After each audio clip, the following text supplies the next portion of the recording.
So how was the paper? How many questions you have attended? 84. You? Okay. So, yes.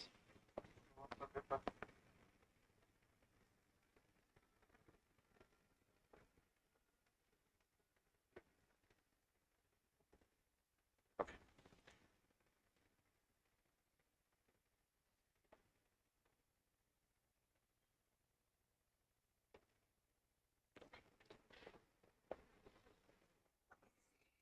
All right. So, we'll discuss the paper with respect to many of the answers anyways have been given under your synopsis itself. But let's try to understand why this question was asked and what is its relevance compared to previous UPSC PYQs, and then what you could have thought of or how your thought process should be or what conceptual clarity you should have before answering such question. Right. So now if you look at it, the first question in the Jain philosophy, the term Syadavada most accurately reflect which one of the following. Right. Now if you look at the previous year question, Jainism, Buddhism is one important theme. Within that, Anekantavada was already asked previously. Right. What is Anekantavada? Multiple realities. Right. So Aneka means multiple. Right. So Vada means basically philosophy. Anekantavada means there are multiple viewpoint. If you can see the same thing from the different viewpoint, everything seems to be correct from one viewpoint, but might not be true. Seems to be truth from the other viewpoint. So there will be, but there is nothing called one single eternal truth. There will be multiple viewpoint, multiple truth. Right. Now, why does that happen? Basically, the philosophy behind that Anekamanta is Syadavada. That means that maybe, Shayad, in Hindi, if you want it, Shayad. That is why, it may be this is also true, maybe this is also true. In that sense, basically, this is related. So, from the word etymology also, if you know a little bit of Hindi and Sanskrit, then you can try to decode it. Otherwise also, since the question has been already asked on the Anekantavada, you should be having the broader perspective of it. Right. So, if you look at, previous year question, right, Anekantavada has been asked in 2009, right. Then again, if you look at it, 2023 we had with respect to souls, everywhere souls is there in the Jainism, that concept has been asked. So, this kind of philosophical thought process with respect to Jainism has already been asked. Same goes with the Buddhism, right. So, you should be knowing that terminology different. So, that has been again, if you look at here, right. Naukar Mahamatra Divas celebrating Mahavir Jayanti, that has been 2550 years of Mahavira Jayanti, that also has been done. So in that sense, that is also important, right? In that it was in the current affairs also, keeping those things in mind, right? One current affairs plus previous year questions, this question has been framed. This is just an extension of this question, right? If I want to tell that there is Anekantavada, what is the rationale behind that Anekantavada is Syadvada or Shayadvada, there are multiple viewpoints to look into it, right? But if you look at the option, binding of soul by karmic matter across an endless cycle of rebirth, this is basically the Karmavada that we can think about, right? Are the 5 great vows, right? That is, Mahanurata, right? There are Mahanurata that we can see the 5 great ways that we have been seeing, right? So where we have, Ahimsa, Satya, right? So then Asteya, then Aparigraha as well as Brahmacharya. Brahmacharya is something that has been added by the 24th Tirthankara, that is the Mahavira.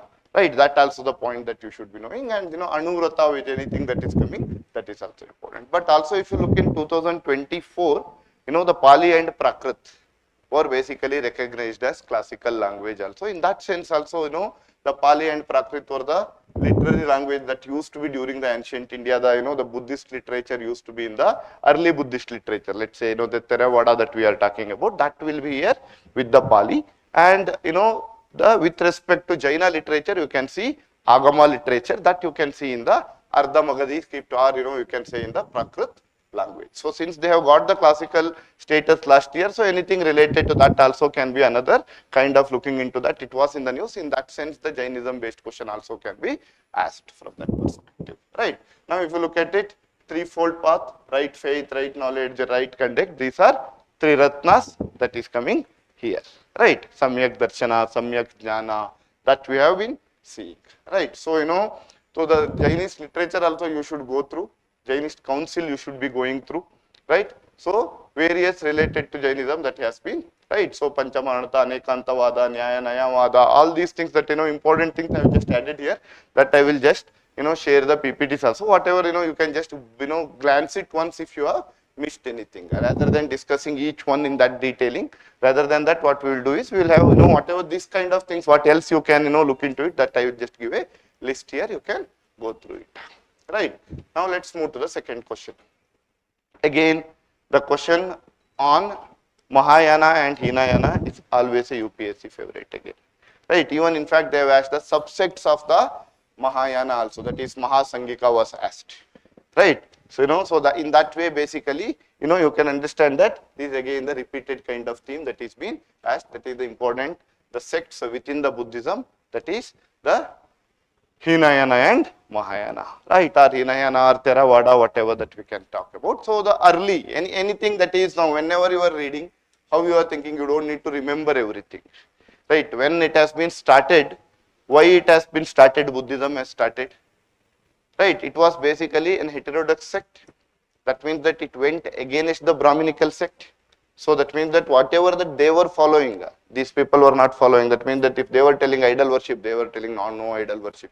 If they are, believed in more of rituals, here there is no ritual. That means that even when, the rituals that was there with respect to Buddhist, how it was there in the early, it was basically they were not, having the idol worship, right? Whatever the footprint, relic that we can see of the Buddha, that used to be worshipped as such, and there will not be anything, something called, bodhisattvas, that has been come in the later period. That means that everybody, initially what you want to do, you find your own way to get the moksha, right? Rules will be very, very stricter. But over the period of time, if you make more rules, then, what will happen? You start losing the game. That means that people don't want to be near this thing, because after the revival of Brahminism during the Shunga period, right?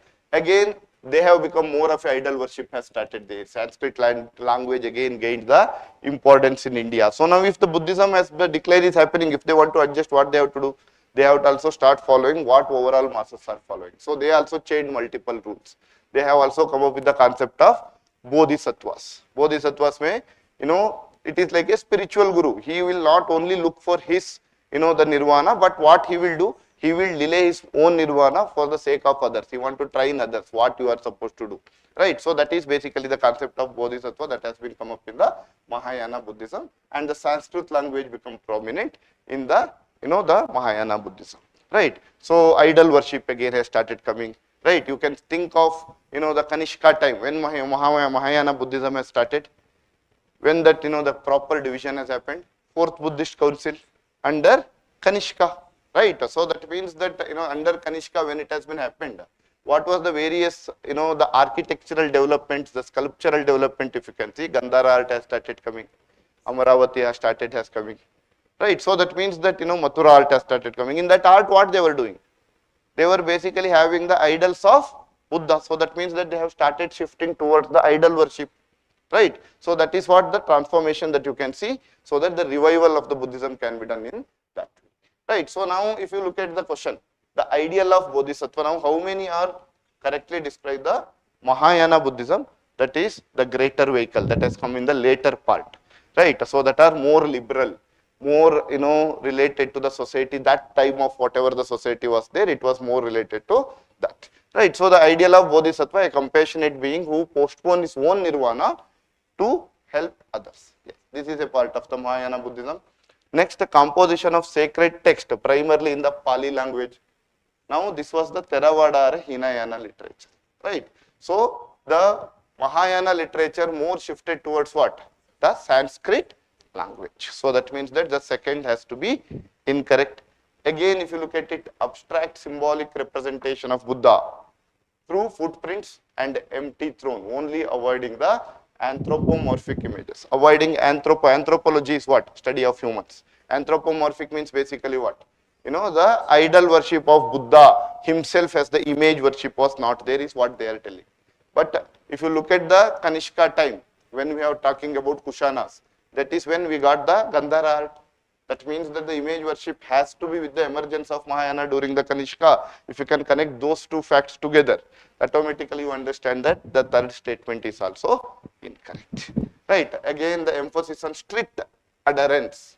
When it will be strict? Initially, whenever we want to have something, then it will be strict. Over the period of time, more the strictness will lead to decay. So that if you still want people to follow your rules, then you have to have a liberal rules. So over a period of time, this thing, if you look at, Jainism also, Digambara, very strict. Shvetambara, more liberal. They have started wearing the cloths and so on. Right. So that means that, as the period goes, once the decay starts, how they will revive? They will start reviving it more from the perspective of having more liberal rules. So that means that the Vinaya monastic code that we are talking about, this should be a part of what? The, again, Hinayana, not Mahayana. So if you just basically understand the difference in the philosophical level, how what has been done, then it becomes easy to, again, eliminate it. Right. So again, if you look at it, Arath is opposite of Bodhisattva. Right. So that means that you are getting, something for your own nirvana, that you will find it in yourself. Bodhisattva means you are not only looking for your own nirvana, but to help others also get the nirvana. Right. So in that way, the word Arhat also help you to say that it is not the Mahayana, but it is a part of Hinayana. So the small clues will be there that you should be in a position to look into it. Right. So that means that answer should be what? Only one, which is basically the part of Mahayana Buddhism. Next. Now again, if you look at it, recently, Piprava relics related to Bhagwan Buddha. Right. So now if you look at it, it is 2026 ka current affairs. So where is this Piprava stupa?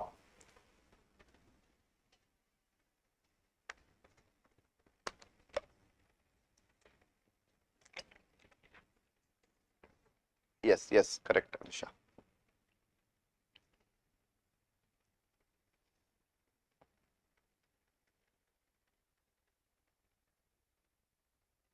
Right. Again, if you look at it, where is this Piprava relics? Lotus and light. Right.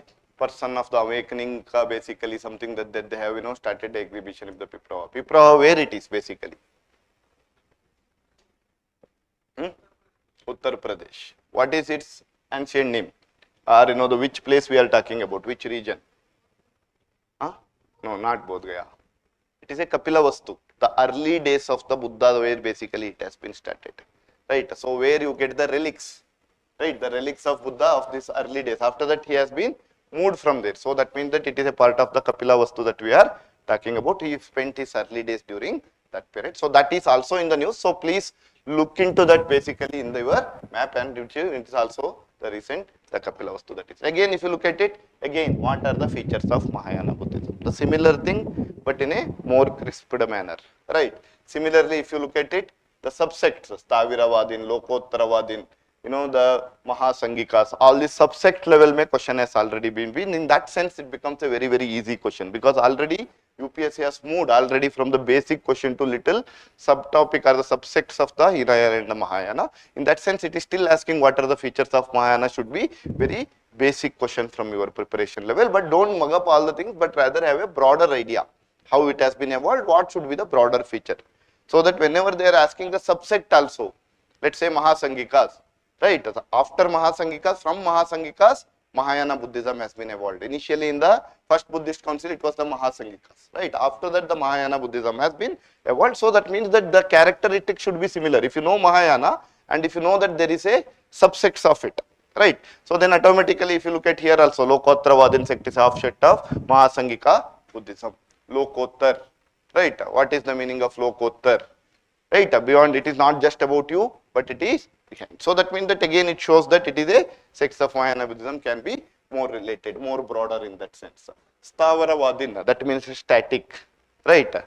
Anustavar. Stavar means what? It is basically a static part. That will be part of more of a Hinayana. So from the word also, if you can start thinking it, basically you can start getting it, right? So in that way, have the broader understanding. Again the same, again why this question has been asked, what are the Hinayana, Vajrayana, what are the various Buddhist council, right? Current affairs recently, Piprava relics, exposition in January 2006. So that is in the news. So just have a broader viewpoint again. Again, very relevant question from that perspective, because something that was in the news also previously, similar question has been asked also. In that sense, you should be having the broader perspective.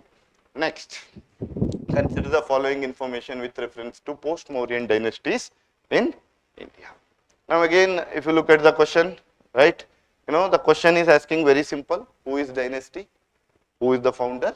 Capital. Right. Now, whenever you know that the dynasty themselves are not very pan-India level dynasties, right?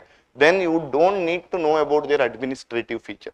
Don't try to remember all their administrative feature unless it is unique, which nobody else had, right? Otherwise, you should be knowing important ports related to them, founder, and if there is a very important king, right, then you should be knowing. For example, Satavahana mein Gautami Putra Shatakarni. So he is a very important. So in that way, one or two important, right?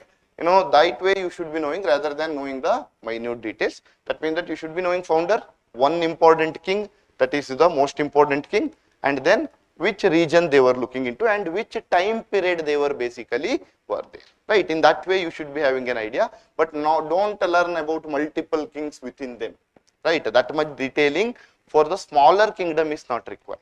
But if it is Maurya's pan-India, Gupta's pan-India, Delhi Sultanate pan-India, so you have to go little more about the, the rulers also. Otherwise, for these things, only important ruler. For example, if you are looking about even Vijayanagara, Krishna Devaraya, then the founder may you have to have Harihara and Bukka. Then Devaraya 1 for his contribution, and 1 and 2. For that, maximum you should be knowing, not more than that. And then if there is a battle of Talikota, then you should be knowing about Aliyara, Amaraya, or the Sadashivarao, right?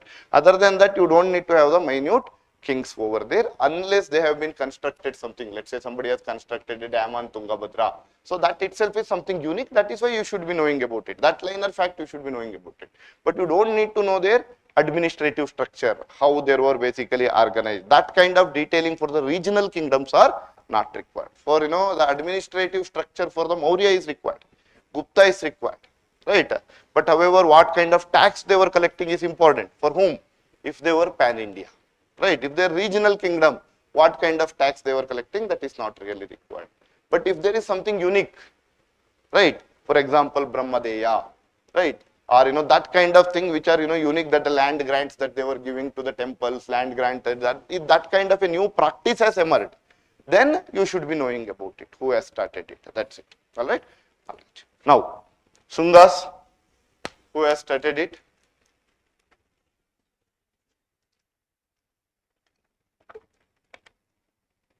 Correct.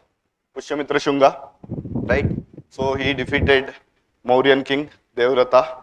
So that means that once he defeated that, he became the king. So that means that the Maurya ka basically Pataliputra was the capital. So he has made his capital as Pataliputra. That is just a logical extension over there, right? Then Satavahanas, Simukha, again it is Pratisthana that you can. Yes, both are correct, right? Now if you look at basically who have been ousted, the Shungas, the Kanvas, right? So that means that Kanvas, the Vasudeva Kanva, right? So that is correct. But again, if he has ousted the Shungas, right, who are actually ruling in the central part of India with the Pataliputra as the capital, right? So which will be their capital again? Pataliputra itself. Now they have given it as a village. So once they occupied that kind of kingdom and once they do, so it is the capital has been changed over here. Otherwise again if you look at the previous year question, Nannuka, who is the founder, right? How many are abovely? Or Jayashakti Paramara. So important king or the founder has been asked, right? In the chronology also last time they had asked, 3 years back.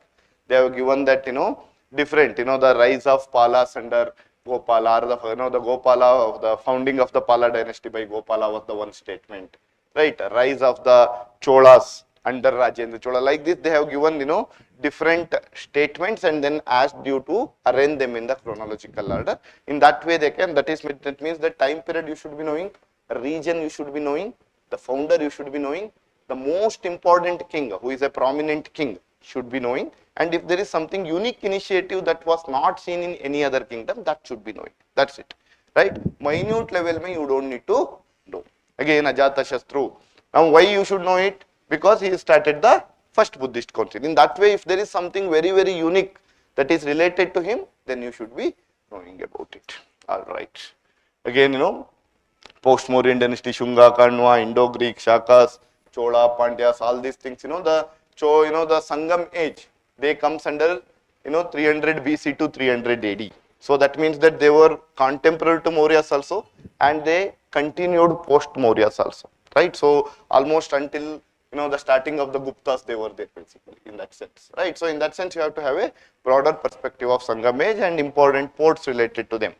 Right, Chola's important port was what? Puhar or Kaveri Pattanam in the present day. Right. Similarly, you have Pandyas over there. For Pandyas, Korkai was the important port which was known for the pearl fishing. Right. Similarly, you had Cheras in Kerala where Muziris was the important port. Right. So that you should be having the important port related to, because Indo-Rome trade, Roman trade was there during that period of time during the Sangam age. So in that sense, it is the external trade that we are having that becomes important. Arikamedu, Sopara in Maharashtra, all this becomes important. The ancient port is something that is repeatedly asked in UPSC. Right. Next, the term Sita mentioned in Kautilya's Arthashastra revert accurately to which one of the following? Again, the UPSC regularly asked about terminologies. If you have seen Hundi, Fanam, right? So, last Aragatta. So, there will be ancient terminology that will be generally asked about, right? So, now if you look at it, Sita mentioned in Kautilya's Arthashastra, what is this Sita is about?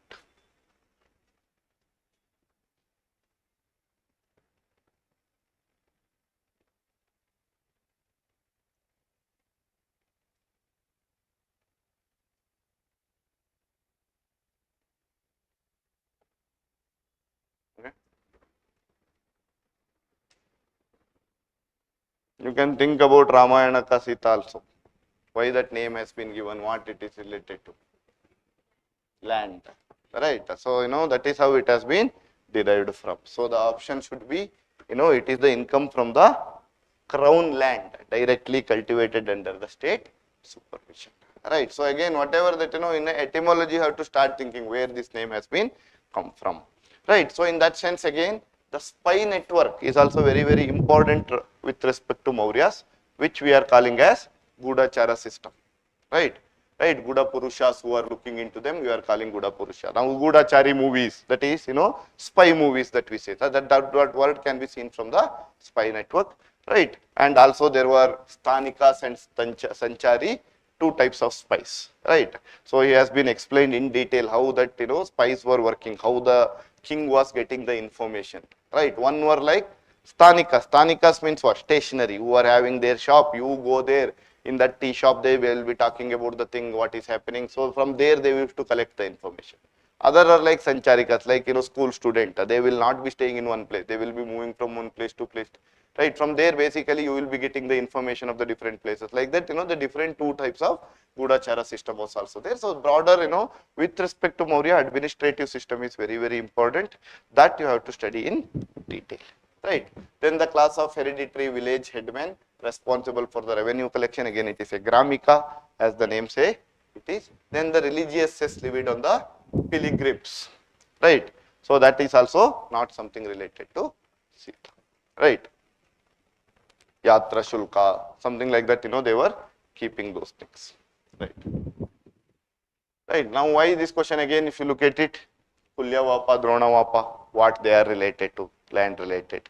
Again, if you look at Eripati, Taniurs, Gatikas, that has been different, something related to land grants that has been asked. So, it is a kind of question, the land related revenue system, the land related terminologies. It is a general trend where UPSC will be keep asking such things. So, you should, because at that point of time, only the revenue system was what?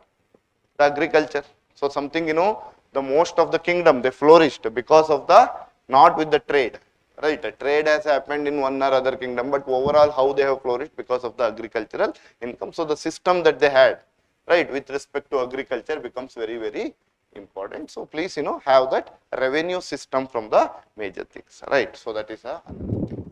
Again, important other terminologies that you can go through, right. So this and all I will not discuss, because otherwise it will take most of the time for discussing about what is Bali, what is about Kara, right? That itself will take the time about the Mauryan administration. That I have just given a list for your broader understanding how it should be covered, right? Now again, important port, again present day coast, right? That means that again you can see how they are checking your listing, right? So this is also generally UPSC as this, right? Now Lothal, right? So where is Lothal? Gujarat, which is port during whose period? Indus Valley civilization, right? Similarly, you would be having the ancient port idea, right? So that is one thing that you should be having, right? Chandra Ketugar, they had asked about it, right? It is an important port located in West Bengal. That question has been asked once. Chandra Ketugar, known for artifacts, right? Terracotta art, so that has been asked once. So that means that the port cities were generally more of an interest for the UPSC, because that is how India has connection with the outside world, right? So that becomes very, very important from our perspective, how we were having the relation, economic relation with us. So Indo-Roman trade during the early period, Periplus of Erythraean Sea, right, was the book which talks about many of the Indian terminologies and other things, where we start getting that Indo-Roman cut, right? And that trade may basically many ports, like in the eastern coast may we had a Arikamedu post, right? So that is the Arikamedu port, right? Then we had a Tamralipti also. Tamralipti are it is basically Tamluk. It is in the West Bengal, right? So then also Sopara in the Maharashtra, right? So those ports which are during the ancient period becomes very, very important. And also now also we are building, for example, Lothal National Maritime Heritage Complex we are building at Lothal, right? The Muziris project from the Kerala is happening. Recently Kerala has started the international spy trade route festival kind of thing. So that means that we are actually reviving our ancient Indrika cultural programs for always in the news. So have the broader understanding of them, right? Now Barigucha is in the, or it is also called Birgaud, that you can see in the, or Baroch what we say, which is basically in the Gujarat coast, correct.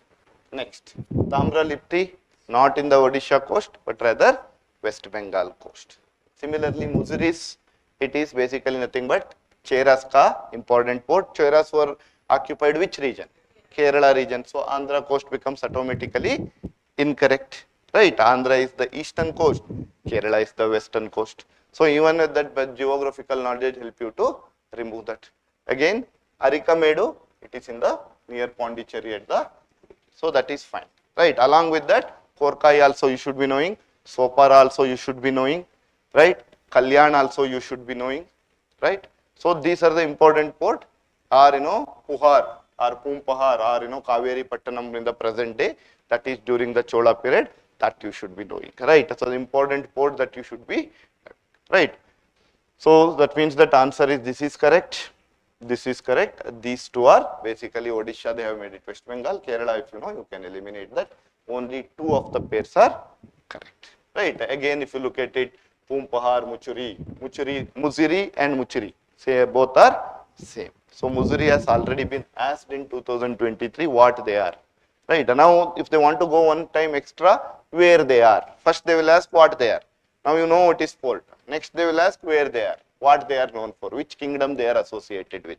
Like that you have to start building something that has been already asked upon. Keeping that in mind, again this is a good question. And also again, as I told you, MGC is a key force behind the Muziris project. Muziris Heritage Project is a Kerala led project for the development of the Muziri port again. So that in that sense basically this is very, very Muziri Heritage Project. Again if you look at it, it is April 2026, right? April 2025 news. So that means that again in the news as well. Also National Maritime Heritage Complex at the Lothal, right? This also shows that again it is the maritime ancient ports basically revival, or the celebration is happening, right? So also we have Sagarmala project recently. These kind of things basically help us to understand the ancient port also. And the port is something very, very Ghantasala, Kadura, they were poured during Gupta period. That was also asked in 2019 or 18. Like that, basically related to port, many times question has been asked. So you should be knowing the ancient port, their present cities, which kingdoms were associated with it. And once you know the kingdom, automatically which time period may they were more active, that also automatically the logical extension of it. Because if you know that it is Sangam age, that time may Indo-Roman trade ke liye it was very famous, right? So broader understanding is what it is required in this, right? Again, right? So Para, Kalyan, Tamralipti, Arikamedo, Porkai, all important port that has been just put. So I'll share that PPT after the class. You can just go through it, right? Now, right? The chronicle Tariki Firoz Shahi is an important source for the study of Delhi Sultanate. Was authored by, who has authored this? Yes.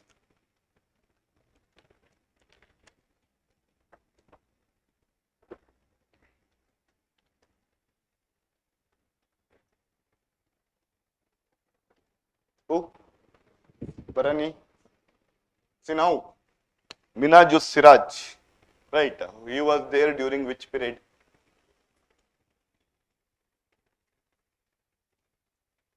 During the slave dynasty he was there, right? Now see, many times you have to try to, Tariq means what? Basically it is historical this thing, right? So that is basically whenever they are writing about the history or something, the word generally Tariki means basically it was talking about the historical fact related to someone. Now here whose name is there? Firoz Shah. So that means that what we are talking about? Firoz Shah Tughlaq. So that means that basically he should be somebody who is belong to which era? Tughlaq period. Now from there you start thinking who was there under Tughlaq. Getting my point? So it is not that always you don't know much, but then you start thinking about with the clues that you are having. Now I am not taking this session for the answer. Answer anyway is given in the synopsis. How do you think in the examination hall? Whatever the small clues that you get in the examination hall, how you start applying it, right? Now if you are looking at it, it is something related to Firoz Shah Tughlaq. That means that this court poet should be somewhere who is basically belonging to their period. Now that means that Tughlaq period may, if I can think about who were there.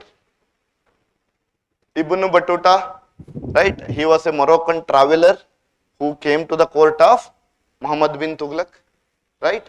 Then there was Barani. Barani also has been written during the time of.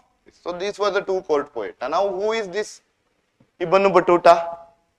Traveler from Morocco. So he has written a work called Rihla, right? This is a travelogue, what he observed in the traveling. But what we are discussing about? The history, right? That means be somebody who is from here, who is a court poet, know everything in and out. It is not somebody who is coming from the outside like Hugh and Song. Can he write a history of the previous kings? What he sees, he will write it. Fahin, he is a traveler. What he sees, he will write it. So they are writing more of a traveler writing. It is right. So you have to try to connect. Yes, Ibn Battuta was there, but he was a traveler. So he is from the Morocco, right? From there, whatever that he has written, Rila, which is a basically travelogue. Travelogue means basically whatever that he has observed during his travel, that he will write. But here what we are asking about, source of the study of the Delhi Sultanate, how the history was there. So it has been covered from Balban to almost till Muhammad bin Tughlaq. This work has been covered, right? So that means that again this was previously, and this if you look at it, right, Firishta, he was famous, during basically the Bijapur Adil Shahis, which is much later compared to basically, you can think of, Vijayanagara, that time we are talking about, which is much beyond the Firoz Shah Tughlaq, right? So that means that again, the time period is not matching, chronology is matching. At least if you know the, author's name and the time period. Let's say I don't know the work, still with the chronology in the examination, you can try to think about it, right? So these are, certain clues that has been, given, thinking that whether the students think that or not, right? Even in a UPSC also, they don't want you to remember all the fact, but at least they give the facts in such a way that you should be in a position to decode it by thinking, okay, this is where, from there you are doing one step ahead, right? So in that sense, basically answer would be Ziauddin right? Again, if you look at it, literary works has become very, very important from the last 3 years. I have just taken 2-3 years ka paper itself just to show you. 22 May they were asking which were Jaina texts, which is work attributed to Basa. Again, if you look at it, literary work and author comparison. So the literary work generally becomes very, very important, and those basically, works which can give you the sources of history, that becomes very, very important, especially. For example, if I am talking about, Devi Chandragupta, it is giving a relationship between Chandragupta and Kumara Devi. So it will help you to reconstruct the history in that way. So that becomes very, very important historically, not what content it is having. Not story is good or not. That criticality of the poetics, not what we are saying. But what we will look into, more from the perspective, what is the extra information we get about that time period. Because that is the literary source only can give you the information when you are reconstructing the history. So they become very, very important. That is why Vishakadatta's Mudra Rakshasa becomes very, very important. Kalidasa's Malivika Agnimitra, not because story is good. Malavika Agnimitra. So now you will know that, okay, there was a Shunga king with this basically, who as Agnimitra was there, and his story. So when he is explaining the story, many of the historical facts that will come into picture. So it helps you to understand it. Right? Kautilya Charta Shastra, or, if you are talking about, because, if you look at, Megasthenes Indica and Kautilya's Arthashastra, there are a lot many differences between them. Where people take from the Kautilya's Arthashastra as a more logical one, because he was a traveler, he did not understand the system properly. He told that there was no slave system in India at all, because for him slave was what he has seen in his countries. That is hurting somebody and making him chained, that kind of slavery system he has seen. So here, just by keeping somebody as a forced labor, he did not think it is a slavery system at all. So he had told that there was no slavery system at all. Right, so that means that, but still it will give you many other information with respect to Pataliputra, how the wooden, palace was there, the many other information you will get. So, it is not, it should be accurate. At the end of the day, we start getting multiple information, because the literary source is the major source of information for the ancient Indian history. For other things, at least we have some battles are there, other things are there, right? The architecture is there. During, Mauryan May, architecture is also not there. You don't get many how it was working and other things. So literary source becomes very, very important. Right? So try to have that broader perspective again. Right? Again, important Delhi Sultanate ka chronicle I have given. Just go through them once. Just name what they are associated with. Right? Next. Right? With reference to Sufi Silsilas and medieval India, again very, very important.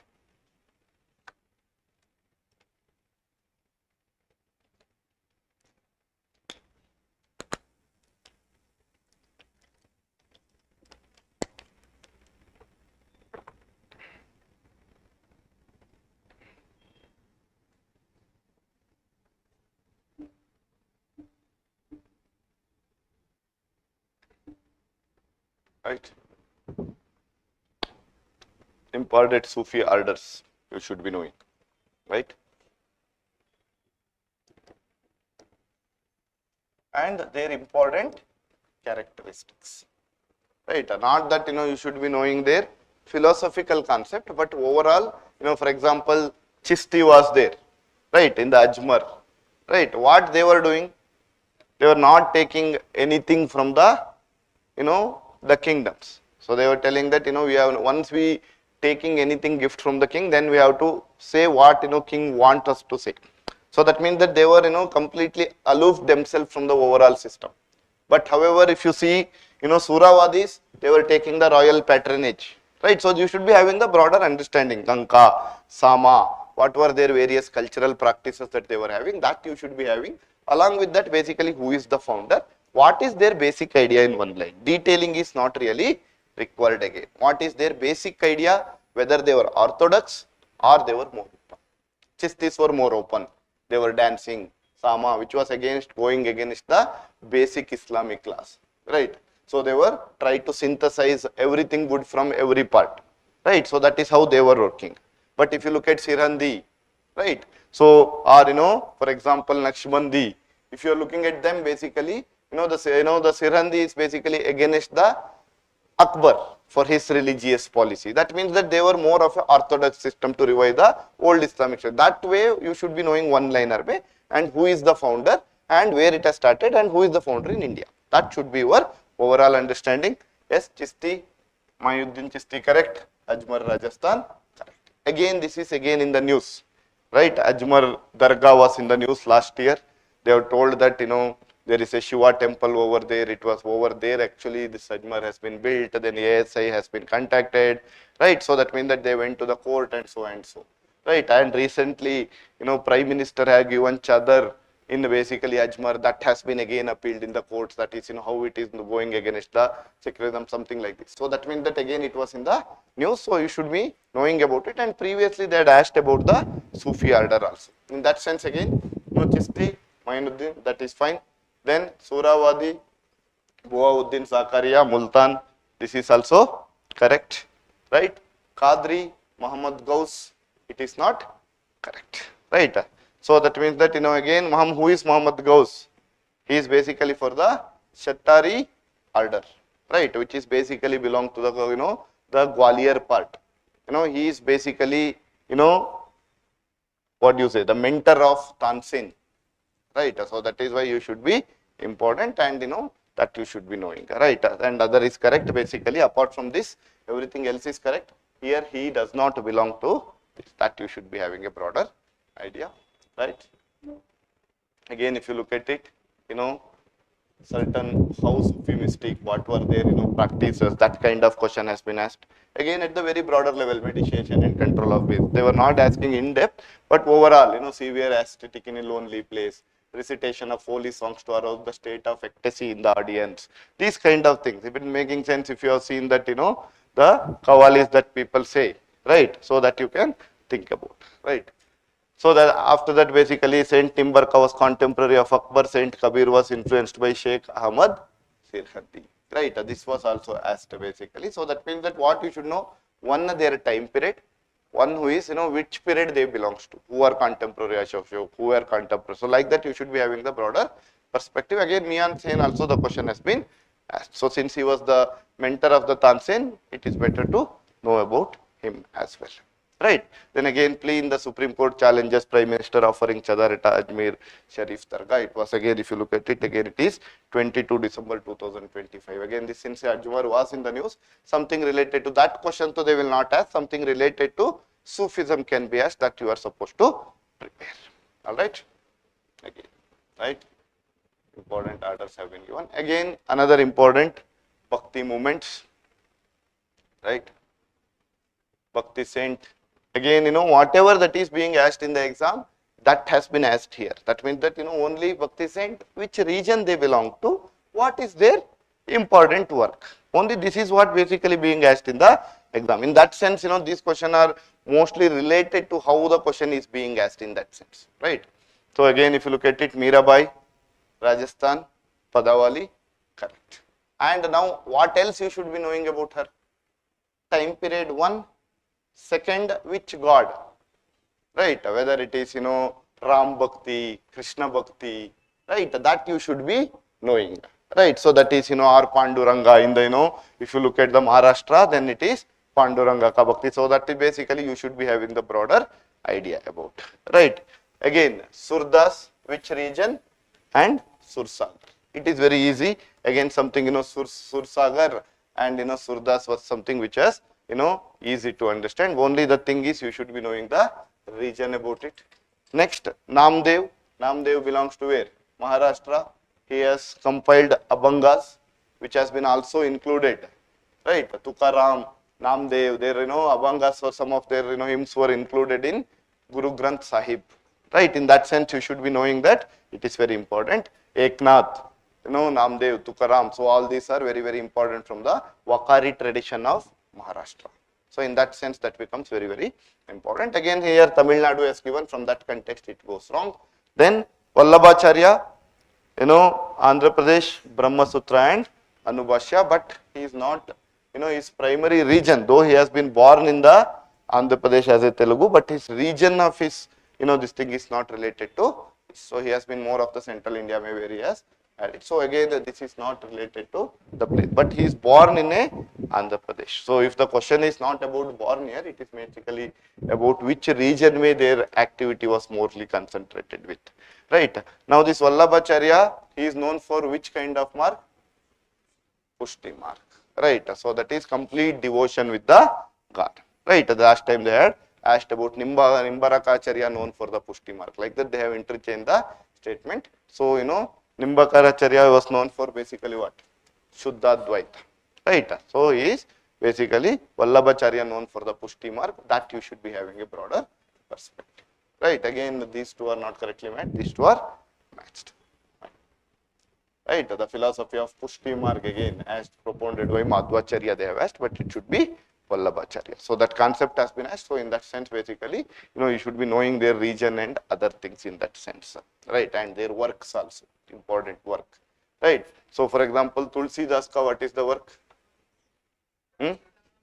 Ramacharita Manas. Right. So that is the work of the Tulsidas. Right. Ramananda you should be knowing, because he is the first one to propagate in the Hindi medium or the regional medium. Rather, from Sanskrit to he started moving toward the Hindi medium, so that he can attract the masses towards the Bhakti movement. In that sense, basically you should be knowing about the Bhakti sense, and very, very important pointers are more than enough. Right. Now you don't need to know in detail about how Pushti marg is there. One liner mein, if you know what is Pushti marg, that is more than enough.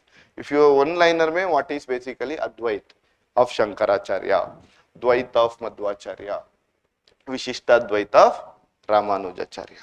Right. So like that, one line mein you should be knowing about it. What is Dvaita? Advaita?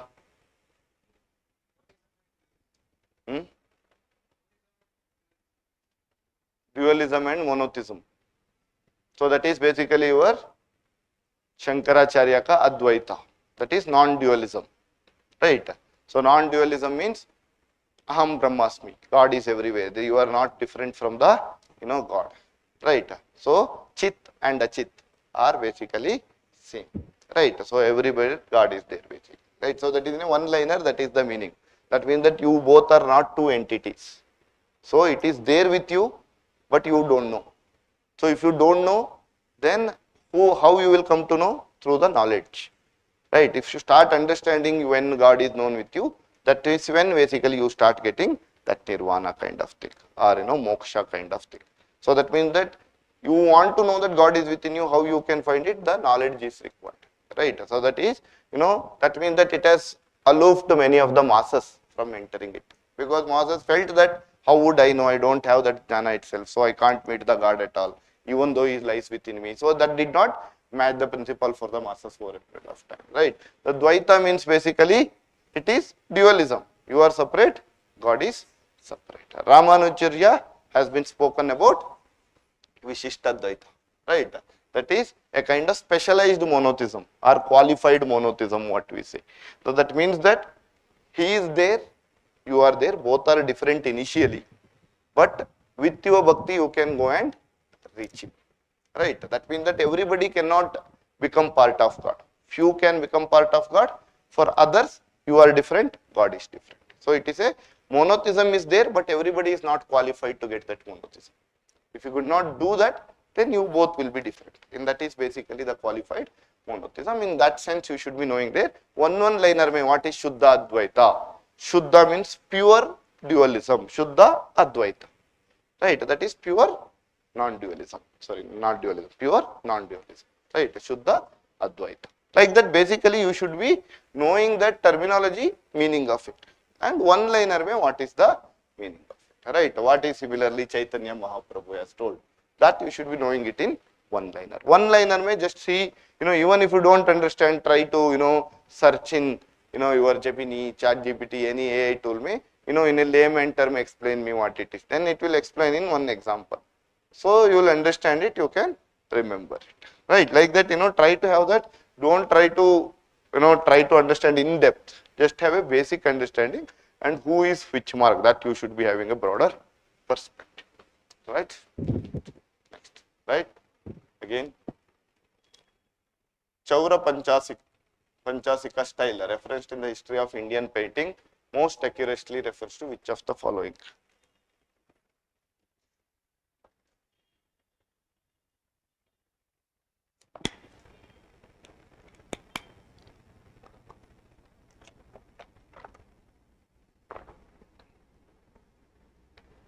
First you try to decode the word.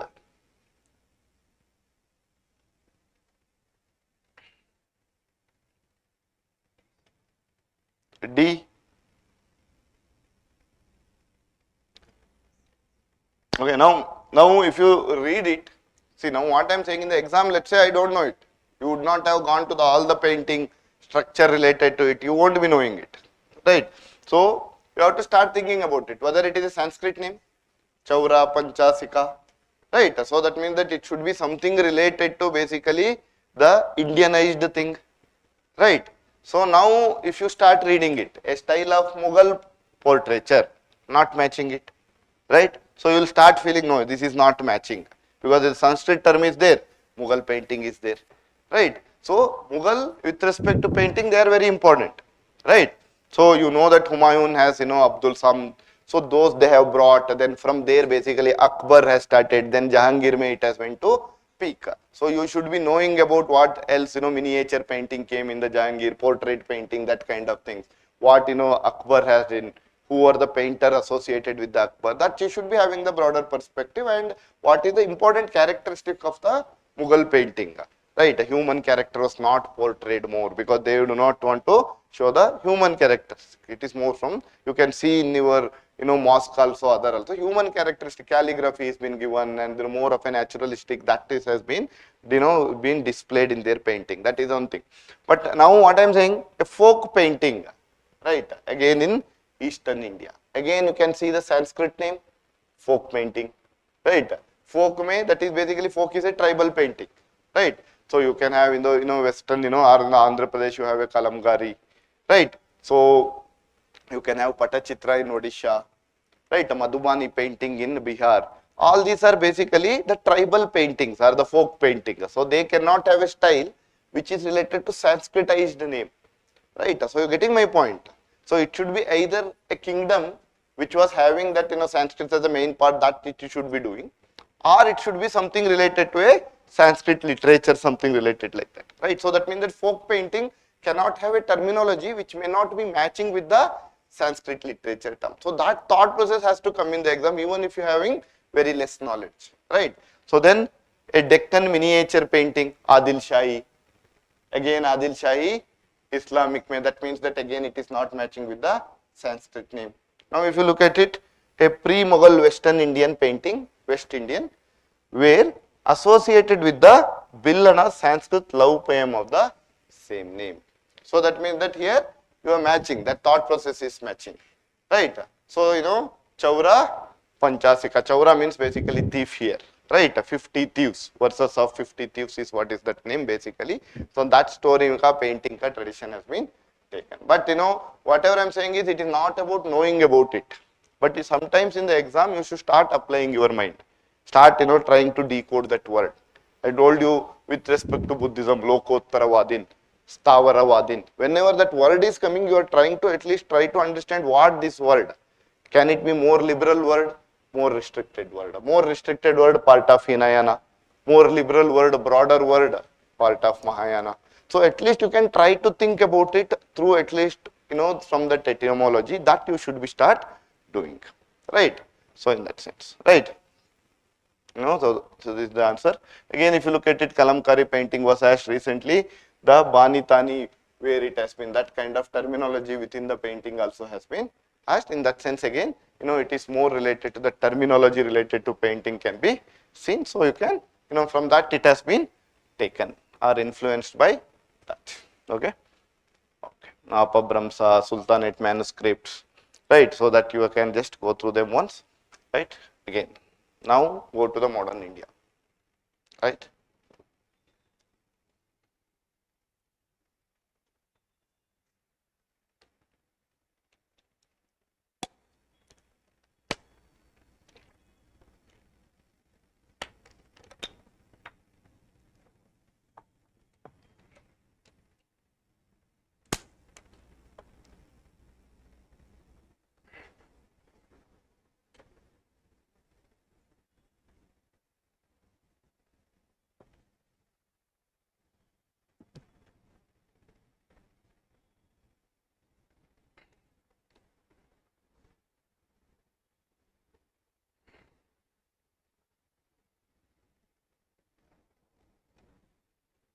reformer and work.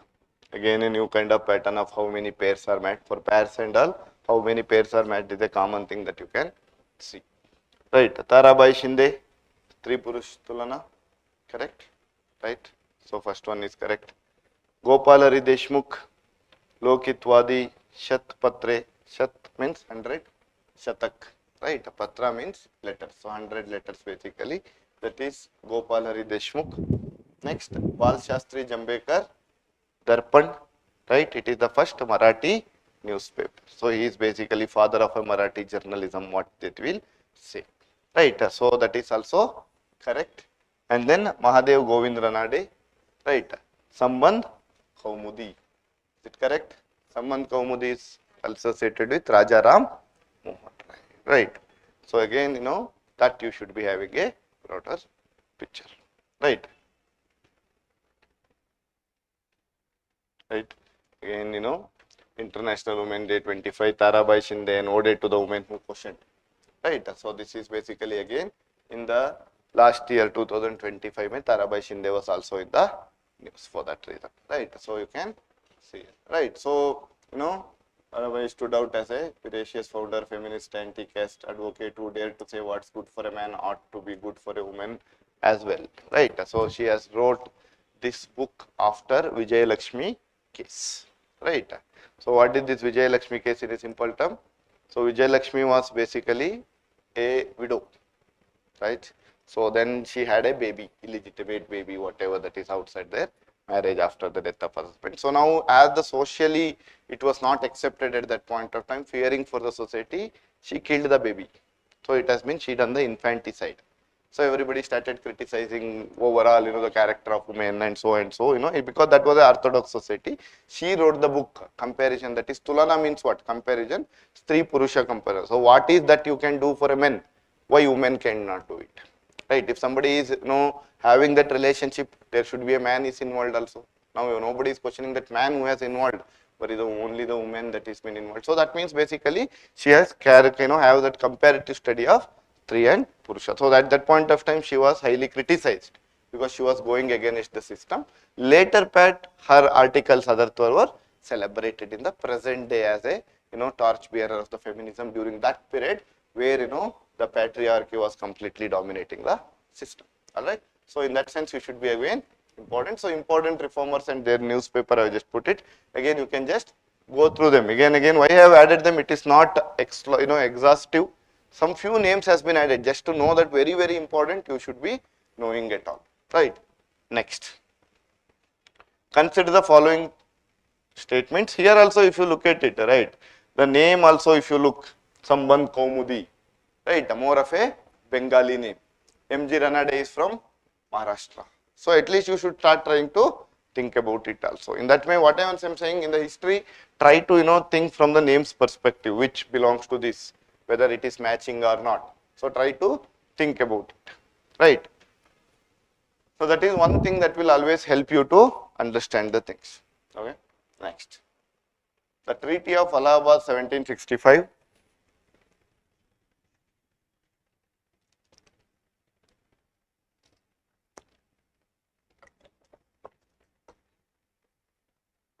Was concluded between Robert Clive and Mughal Emperor Shah Alam II, right? Next, the treaty conferred upon the East India Company, the Diwani, the right of revenue collection of Bengal, Bihar and Orissa, right? Okay. Under the dual government arrangement that followed, right, the East India Company held the Nizamat while Nawab of the Bengal retained Diwani rights. Third, fourth, Battle of Buxar itself was fought between the East India Company force led by the Robert Clive and the combined force of Mir Kazim, Shuja'ud-Dawla and Shah Alam II.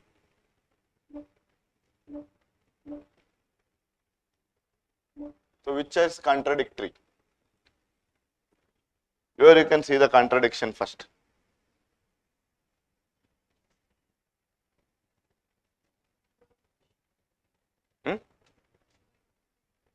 Dual government. So that is, they have exchanged it, that's fine. What I am saying, with between the statements, if there are 4 statements, If this can be true, but this cannot be true, then in that case. So, there should be a contradiction. 1 and 4. Why 1 and 4?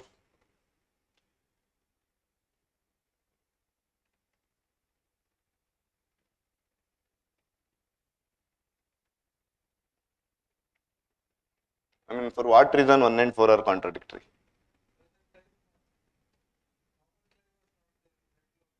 That is a knowledge based, that I know. What I am asking is, by looking at the arrangement, for example, what this says, what is 2nd and 3?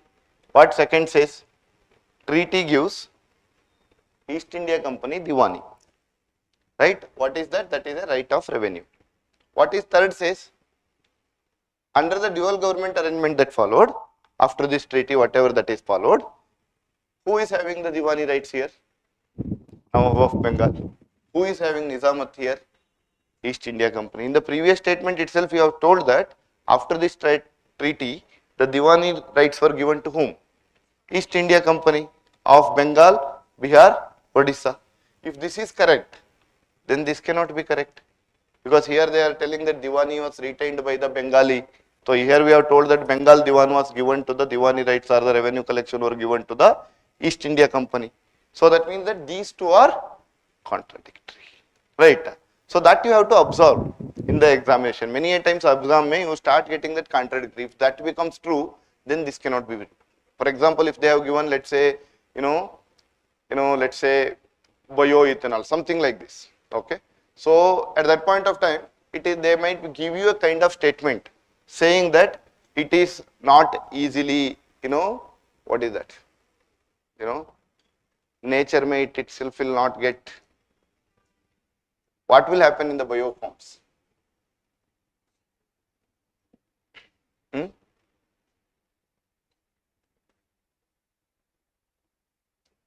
Or let's say if they give, something related to bio, then they will give it is an inorganic substance.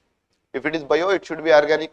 So that means that inorganic and something related to bio, they are asking, they themselves are contradictory to each other, right? So in that way, basically, what I am saying is, whenever you are reading, you have to, there can be many of the statement. Examiner just changes it. He might not be thinking that you will think it in that way. So whenever the two statements are given, if there are internal contradictory, you have to be in a position to find it out, right? So that means that here, if this is correct, then this cannot be correct. If this is correct, this cannot be correct. Now, which looks more logical? If they have won the war, they will get the money rather than maintaining the law and order. So logically also, if you look, this seems to be more correct, right? This should be the straightforward question. You should be knowing it. Even when, if you don't know, logically, if you think also anybody wins the war, whether he gets the money or he will tell that you take the money, I will look into the police, right? So again, everybody wants money at that point. So that means that, this goes incorrect. This is correct, right? Now, this is correct, right? Now, who fought the war? It is Hector Munro, right? The Munro is basically involved in the war, but in the Battle of Plassey, Robert Clive was there, right? During the Battle of Plassey, Robert Clive was there. After that, he went back for the second time of governorship. He came after 1765. So in the, when the 1764 battle, it was the Hector Munro has been led the East India Company for that matter. So that means that, this is also incorrect. So only two statements are correct. Okay. Leader of Pulayar community in the early 20th century, Travancore, who founded Sadhu Jana Paripalana Sangam in 1907 and led the campaign for the right of Avarna children to attend government schools was Munro. Yes. Yes, Anusha.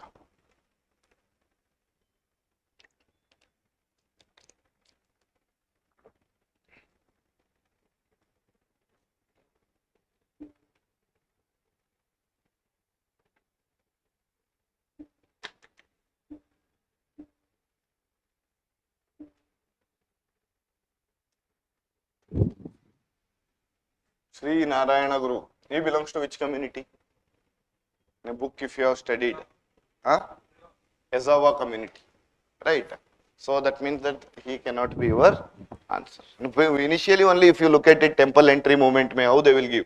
He belongs to Ezava community who made them to move to the temple, right? So that means that, here they have given that Pulayar community. Even whatever that is, Pulayar community is the low caste, that is a, basically we are talking about the Dalit movement who are leading by, right? Again, that is one, right?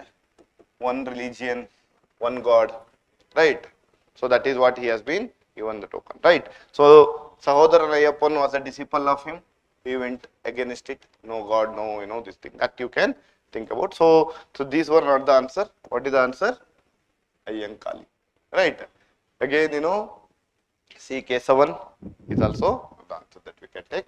Vaikam Satyagraha, last time it was in news, right? Because there was 100 years of Vaikam Satyagraha. 2024-25 May, it has been had the signatory. So that has been asked, right? This year, basically, you can expect the question on this personality. Why this is important again? See, if you the Dalit movement is generally asked in UPSC to have that understanding, and the regional movement are generally asked, right? So that is, if you look at here, Vittal with Vamshak, so it is basically one, that kind of question, right? But also along with that, if you see here, this is the tweet done by the Prime Minister on the birthday of whom? Mahatma Ayyankali, right? So that means that, whenever that kind of, news may is there, if they have tweeted something, their personality ka basic you should be having, right? Otherwise, you won't be knowing that this question has been asked, right? Thinking that you will be thinking that generally from the corner they have taken, who will go that deep. But whenever they are preparing the question, they would be thinking from the current affairs perspective also. They may be looking into the tweets also, or something, some news also. Kerala may something is an issue that you might not have observed with the studying with so many things, right? They would have gone one step beyond, searched about it, and then asked the question. If you look at here, self-respect movement, 2025 it means asked. Why? Because the Vaikam Satyagraha was basically, the signatory year of 2025 was there. So in that means, there will be some relation, may question will be asking. So you should be having the broader understanding, right? Right? Okay.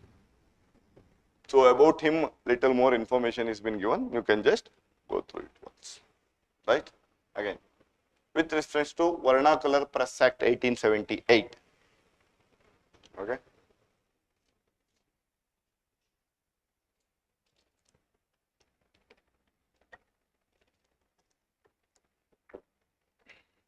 Okay. The act was discriminatory as it did not apply to English language newspaper. Correct? Correct. Because again, what I am saying, the word is what? Vernacular. From the word itself, you know that it is from the regional language. It is English language, vernacular language. So that means that it is not been applied to English. Including English, it will apply. Then you should know that if that was the case, then Vernacular Press Act would not have been the name. That is what the contradiction I am talking about. Whenever you are reading, just try to observe, okay, this is something related to vernacular. So English is not there. That makes sense, right? So that means that this was correct.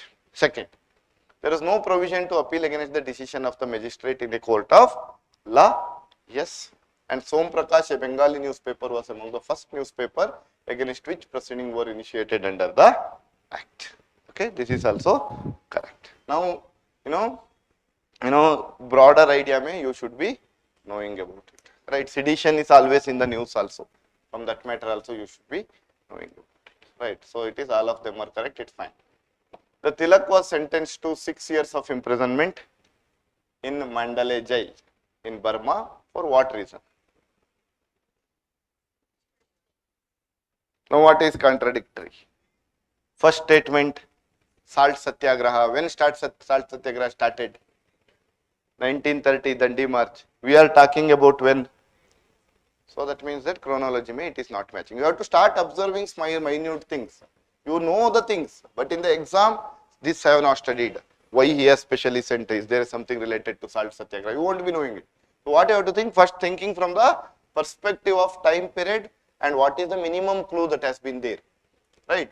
Like that you have to start thinking about and then start applying the things. All right. Next, writing allegedly seditious article in Kesari after Muzaffar incident. Right, that is correct. Now what is this incident? Throwing bomb at the Kingsford judge. right? Khudiram Bose and Prafulla Chaki, two were basically thrown a bomb, and the judge did not die, but their family members were died, right? So that is when they have been hanged to death, right? So that is where it has been there. Then being directly involved in the Alipore bomb case, Alipore again is not directly involved in anything that has been directly involved. That itself word can be taken. If that was the case, only why 6 years? In the bomb case, you are directly involved. Then 6 years imprisonment would have been very, very less. The life imprisonment would have been given, right? Not even they have told that indirectly involved, directly involved, right? So that is again related to whom? Alipore bomb case was whom?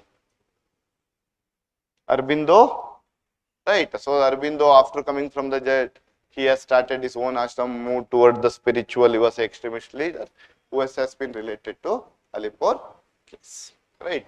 Again, then organizing Shivaji festival without the official permission. This he has started during which time? Mass mobilization before Swadeshi movement. That is one Shivaji and Ganapati festival during the 1890s. But we are talking about sending him to jail. That should be something against the government, and that for 6 years. If I make some festival without taking permission, if I make a festival, will they send it 6 years jail? Right? That has to be something related to completely against the government itself as such. So at least whenever you don't know also what I am saying, have the thought process, right? So in that way you can get the answer. The answer is basically writing allegedly seditious articles in Kesari for the Muzaffar case. Now again, if you look into it, now sedition again, it was there before under 124A IPC, then that has been removed now. Now under the BNS, again sedition is there, but not for smaller things. If it is going completely against the country itself, then you can put it a sedition case, right? So in that way, basically from the article was also there, from Rajdroh to Deshdroh. Now if it is something anti-national, before it was against the government also, I could have taken it to the under the sedition. Now it has been made it under the curious case of the sedition 152. It is under the BNS. Again, this is widely be discussed whether it is really required or will it curtail the freedom of speech. Because for any case that you say the Deshdroh, then it becomes more tougher, right? You won't get the bail, right? You will be, trialed under National Security Act, right? You can arrest without trial also, or you don't get the bail also. You have to prove your innocence. That becomes very difficult as such. If initially the sedition was more easy compared to the present sedition case because it was anti-national law, right, against the country. In that sense, basically, you have to look into it. So again, that can be one thing. Again, next, with reference to civil disobedience movement, consider the demand put forward by the Mahatma Gandhi before launching the movement. Okay. First, reduction of land revenue by 50%. Okay, Gandhi-Irwin Pact is very, generally they will be keep asking about it, right? Second, abolition of the salt tax and government monopoly over salt. Yes. Immediate introduction of separate electorate for our religious communities. Right? Is in favor of a separate electorate or a combined electorate? So now if you know Pune Pact, right, you know that he don't wanted to have a separate electorate, but he has been okay with the joint electorate with more reservation rather than having a separate electorate. So that means that if Gandhiji and separate electorate did not match each other, so he wanted to have a separate electorate that became making him more religious, right, not rather than a secular. That will not be matching with the Gandhi ideology also. So that means that 3 automatically goes incorrect. Other thing, let's say 50%, 30%, I don't know. Don't directly put it as correct, right? Because maybe they may be changing the number to 50% to 80%. You don't know, let's say, right? So at least look for a weaker statement which can be 100% incorrect. Now from the Gandhi side, you know that this cannot be corrected, right? And automatically you will remove this, right? So if you remove 3, answer is 1 and right. Next again, if you look at it, Gandhi-Irwin Pact, regularly question last year also they had asked about the, right? So that means that you can see here, right? Again, which of the following British proposal came with the immediate background for Congress dissatisfaction and led to the launch of individual satyagraha? August.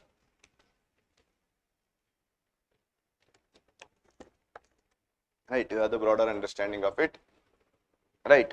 So, Linglito after World War I, during the World War II, he has added India to the war directly without asking the government, because of which the government resigned, and then they gave a August offer and saying that we will have in future we are going to have a dominion status, right? So because of which basically automatically the committee will be set up, and so the automatically the individual satyagraha has started. After failure of a Cripps mission, we had a Quit India movement, right?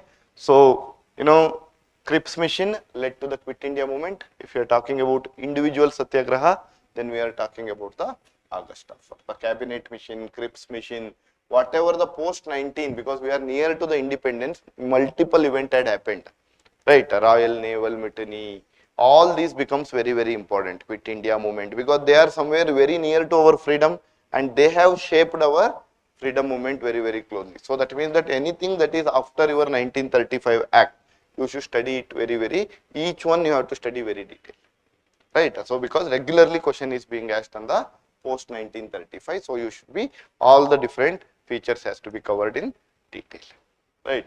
Before that, only selected one, non-cooperation movement, Dandi movement, Swadesi movement, there will be, Lucknow Pact, Home Rule League, there can be only few things that you are supposed to do, but after 1930, everything that is becoming important, because we are very close to the freedom now. So now any movement that will have the ramification at that point of time, that you should be studying about, right?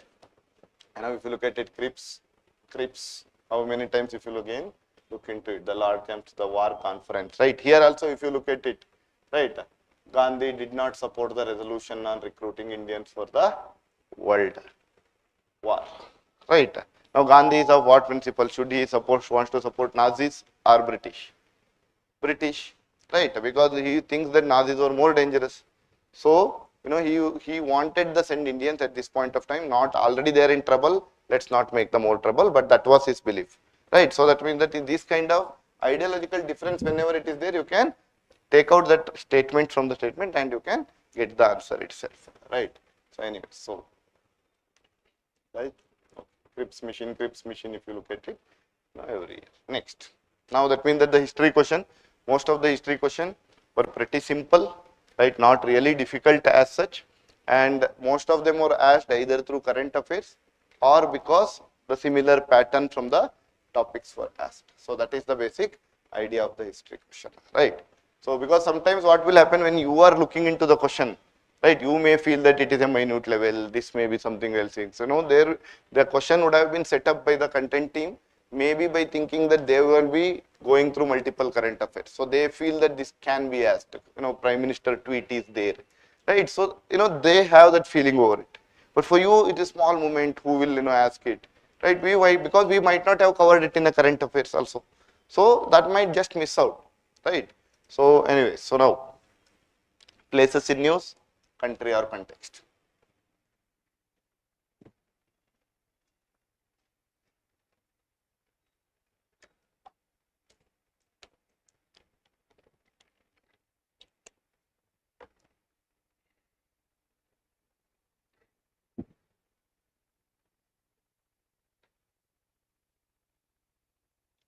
Bagram Air Base, Afghanistan, right? Very, very, no, it is always in the news, right? The Pakistan strike against the Afghanistan, then the Bagram Air Base, right? So that means that this is incorrect. Next, Al-Fashir, Sudan, yes, right? Recently, the genocide that has been, UN has reported genocide of at least 6,000 people, right? That you can look in the Al-Fashir, right? So by the, the rapid force that you can see in the rapid Sudan force, whatever that is there, right? Then Kursk region, Ukraine, it is Russia, right? This is the region basically Ukraine occupied, right? It is in the Russian region occupied by the Ukraine. After World War II, first time some part of the Russia was occupied is this, right? So that is why it is in the news, right? Next, Somaliland, Somalia, as the name it says, it is Somalia, but there is a separation movement that is happening in the Somaliland. They want to come out of the Somalia. They want telling them to recognize them as a independent nation. Now, since the Somaliland is in Horn of Africa, basically you can see that the port accessibility, right, for Ethiopia can have there, because Ethiopia is a landlocked country. It does not have its own port, right? So now that means that there is a agreement that was happened between Somaliland and Ethiopia for the port access for the Ethiopia. It has been brokered by Turkey, right? So that was in the news, right? So Ankara declaration, Ankara is the capital in the Turkey basically. So the Ankara declaration is related to that understanding of Ethiopia and Somaliland. So again all of them are places in news. So if you look at the just 2 years ka paper, 3 years ka paper, every time region mentioned which country, region mentioned which country, right? Again region mentioned which country. So this is a common pattern. This is 2025 ka paper. So that means that whenever you are reading places in news in current affairs, what you are supposed to do? Only 3 things. Which place, why it is in news, which country. That's it, right? Why it is in news in one line and which country is one. Don't go to the detailing which river flows in that region, right? Because within India only the smaller rivers which flows you don't know, right? They don't expect you to know first in the first class, right? Because then otherwise there is no end for your preparation, right? The paper setters, whenever they are setting the paper, they want you to know this region is in news. Every time people are talking about it, at least do you know why it is in news, where, in which country it is. That's it. Don't need to have a minute information. There is a World Heritage Center there. This is this mountain is there. This desert is been surrounded by. Because in the newspaper, what will happen whenever they are giving the information, because they are actually reporting the news. So when they are reporting the news, let's say if they bombed a city, what they will tell? Nearby there are many of the nuclear sites are there, or nearby there are many of the World Heritage, UNESCO World Heritage sites are there. So it is going against the war treaties, right? So that means that they try to there is a river, so the pollution can harm, more of a harm can be done. So they are basically analyzing a news of that event. So they would have given multiple details related to the treaty so that you understand what is happening. But from the examination point, should I study everything? No. Only what you should be knowing, what is this place, why it was in news, and then the country related to it, right? If it is very, very important, let's say Gaza Strip, the region itself, then which country is bordering it? That is, they have the geographical understanding. Open the map and see them, right? Nothing more than that is required for these places. That is why I have put the question also just to make you understand. See here, what is the question? Region, why it is in news, right? Whether insurgency, dispute between this and this. So they are just checking that basic understanding why it is in news, right? Again, if you look at Afghanistan says it's what the Pakistan airstrike on Bagram air base. UN Sudan probe finds hallmark of genocide in the El Fashir, right? Again, if you look at it, this is 2026, this is 2026. All are presently, currently in a hot topics news that has been asked here, right? Again, if you look at Russian Deputy Navy Chief killed in Kursk region says Moscow, again if you look at 2025. So that means that all are generally more very, very important that are recently in the news. From there they have taken it. So have the broader understanding, right? Then also try to have the important places that are in news. I have just given an idea here, not that it is again I am telling comprehensive. With your current affairs magazine, whatever that you are studying, places in news, why it is in news, one liner, where it is. If it is a very, very region itself that we are talking about, then which country shares the border with it. Minute detail is absolutely not required, right? Unnecessarily last 1 month may don't make your job hectic. Just have the broader understanding. This is very, very important, right? Now consider the following regard to UN peacekeeping operation. The power to authorize peacekeeping operation is exclusively vested with General Assembly. It is Security Council, not the General Assembly, but the Security Council. So that means that has been interchanged from the Security Council to General Assembly. Wherever noun is there, you should always be very careful in the way the question has been framed, right? Next, so that means that first one is incorrect. UN peacekeeping operation are deployed with the consent of the main parties to the conflict. Right, logically you think, if a conflict is happening, can I send directly the peacekeeping force? First I will ask, you need support, that means that both will say yes, something is happening, fight is happening. So then automatically with the consent involved you can't do something, you cannot impose something on them. Right, so that means that makes logical sense. Right, so it is a more general first principles.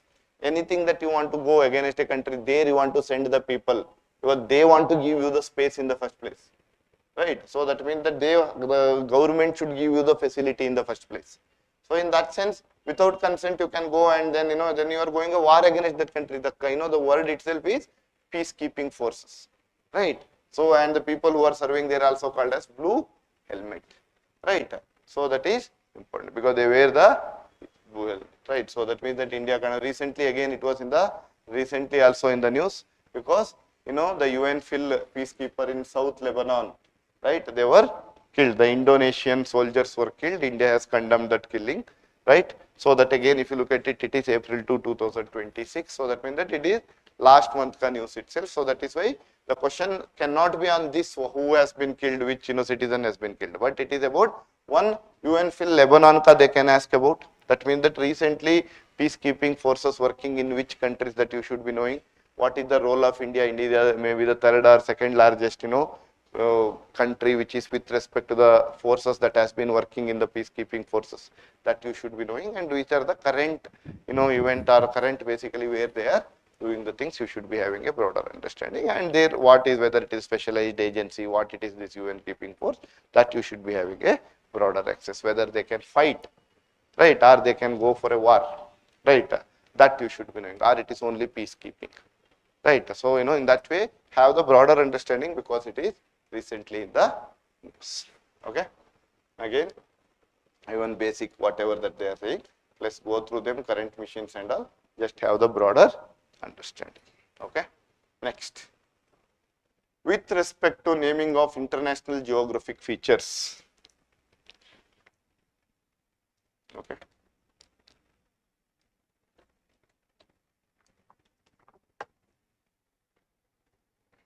consider the following: the International Hydrographic Organization. Okay, see the word, what it may be doing, right? Hydrography organization coordinates the standardization of nautical charts and names of seas, oceans and navigable waters. Coordinates, general statement, there should not be any problem. That seems to be correct. Second, a country can rename a shared international body of water. Let's say there is a water body shared between two countries. A country can rename that shared international body of water if the majority of the coastline falls within that country's exclusive economic zone. So now it is being shared. Where it is being shared, exclusive economic zone is shared, right? Now you imagine like this. Okay, because all these questions you have to start thinking logically also, because all you cannot prepare and go there. What they are saying, let's say if here it is India, here it is Sri Lanka. Okay, now that means that initially what will happen, we start drawing a boundary like this. First 12 nautical miles territorial water, next 12 nautical miles, if there are no other country fighting, then contiguous zone will be given. After the 24 nautical mile to after the up to 200 nautical miles, up to 200 nautical miles, what we will give? Exclusive economic zone. That means that it is only has to be used for what? The economic activity. Exclusively you have to keep it for economic activity. That means that you cannot have your submarine over there. It cannot have anything related to military over there. Only use it for anything related to economic activity. It can be fishing, mining, anything that you are supposed to do, you can do it. Now let's say there is another country, Sri Lanka. Once you are drawing your line of 200, their 200 also starts coming over here. So that means that this exclusive economic zone may you can also do, Sri Lanka also can do, right? I cannot have a separate 200 nautical miles for you and this. Now let's say majority of this exclusive economic zone lies with the India's boundary. That means that that region can be renamed by India. Sri Lanka don't have any say in it. Right? Is it correct or not? Logically, can just because you are owning more, that means that only large countries will start controlling the things then. Right? So that means that automatically, if you are doing this through some international law, then there will be an organization that will be looking into it. Right? So that means that this cannot be correct logically. So that means that answer should be one only. First statement you don't know, hydrographic organization. But what is the statement they have given? It coordinates the standardization of nautical something. So maps it will coordinate how standardized we have to do. That coordination becomes more of a broader statement. You don't need to worry about. Right? It is, if the question is not very specific, it has been founded under this, declaration. Like that, if they give specific information, then it is a knowledge based. Here it is just applying that it is making sense or not. If you read it, it is making sense, then it is correct. Right? Here it is checking this. So that means the second statement has to be incorrect. First statement has to be correct. Now, why this is again in the news? Last year, once the Trump has been, elected back, he has started renaming Gulf of Mexico. It is in the US Gulf. Why I should have a Mexico name? I will have Gulf of America. Right? So Deniki, that, Denkil, that region, he told that I will give it Mount McKinley. Right? I will give the Americans who has worked for America, their name I will keep. I will not keep the name what you are keeping. Right?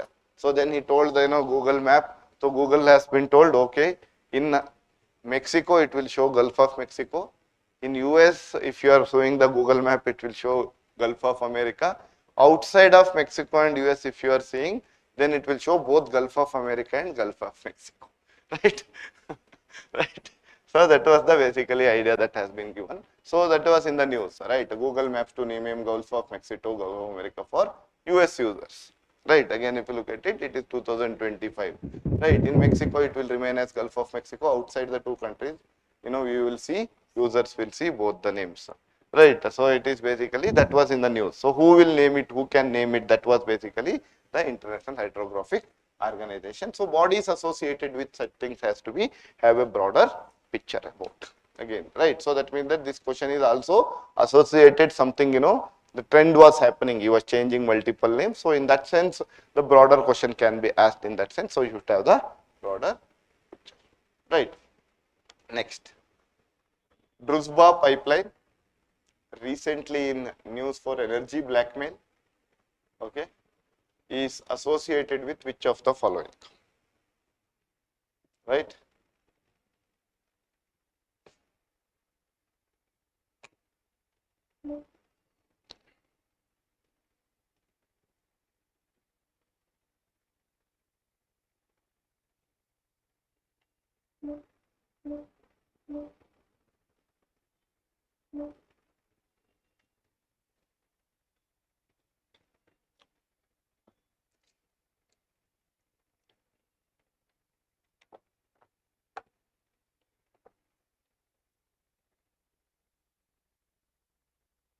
Try to think whatever the way it is there. One is basically, right. So supplying crude oil from Russia to Central and Eastern European nations like Hungary and Slovakia. Right. So this is a basically pipelines, Nord pipeline 1 and 2. That was also in the news. So you should be knowing about the Nord Stream 1, Nord Stream 2. That is a kind of pipeline that are in the news, Tapi pipeline. You should be having a basic understanding of all the important pipeline, because the energy security in the last few days, if you have seen from the last 6 months, right, the energy itself, the Strait of Hormuz has been choked or blocked. So that means that, that kind of related to something related to energy security always in the news. So infrastructure is what are the various pipelines that are there, which are very famous, that you should be having a broader understanding. Whatever that, the themes will be in the news, related to it, something else will be asked, right? Now this what has happened, why it was in the news? What is the problem with this pipeline? Right, here it was going from Russia to Hungary and other countries. Two division was there, right? One branch was going to Hungary, those countries basically. Now, when the Ukraine attacked, it attacked that pipeline. So it has been allowed for, the Russia had to stop sending the oil to Hungary. So in return, Hungary actually, the European Union wanted to give 90 or 70 billion euros as a loan to the Ukraine.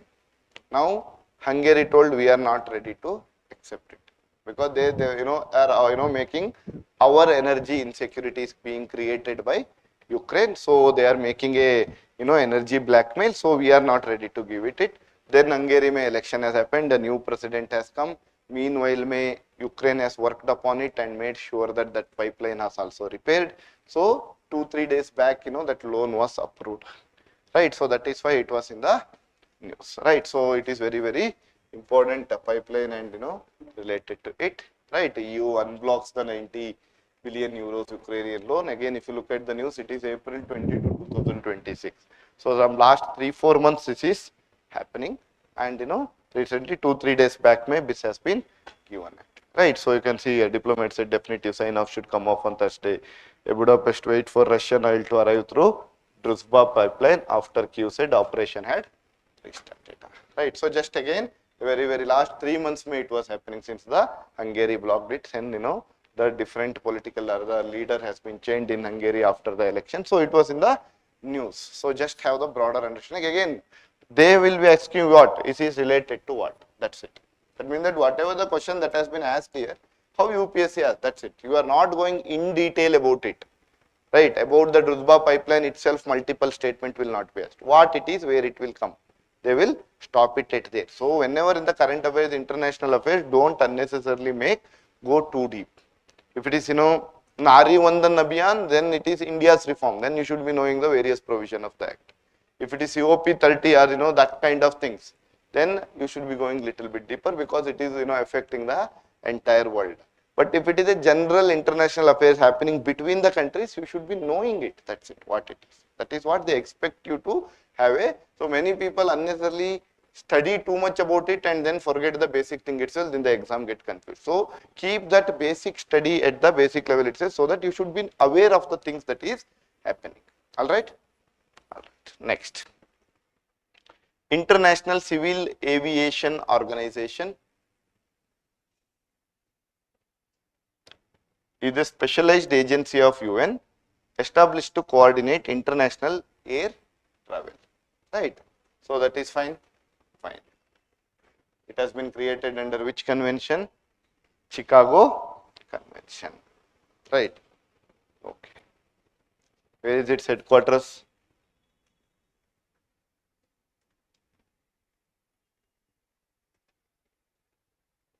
Next, Chicago Convention, it's okay. Chicago Convention, it may be in the Montreal, Canada, I think, right? So just have a look, it's fine. The Chicago Convention established that every state has complete and exclusive sovereignty over the airspace over its territory. Correct or not correct? Correct. Many of the countries, if Iran and US war is happening, what Pakistan will do? Closes its airspace for international travel. Recently, if you have seen, many countries stopped their airspace so that international travel did not happen. That means that every country will have the exclusive power. That is how they can do it, right? Because so in that sense, basically, it establishes every state. Because when you want to agree for anything, when you will agree, when your sovereignty is not questioned within your country, what you should do, nobody should decide, right? So that means that every state has the complete and exclusive sovereignty over the airspace over its territory, right? That is correct, right? So that means that second is also correct, first is also correct, right? So now it is also in the news with respect to CORSIA, right? What is CORSIA initiative? Carbon offsetting, right, and reduction scheme for international aviation, right? So that means that the international aviation ka whatever the planes are happening, so whatever the aviation turbine fuel, ATF that we say, that is also creating lot of pollution. So you have to have something sustainable aviation fuel. That is why India is actually moving toward this much percentage of your fuel should be sustainable aviation fuel, SAF.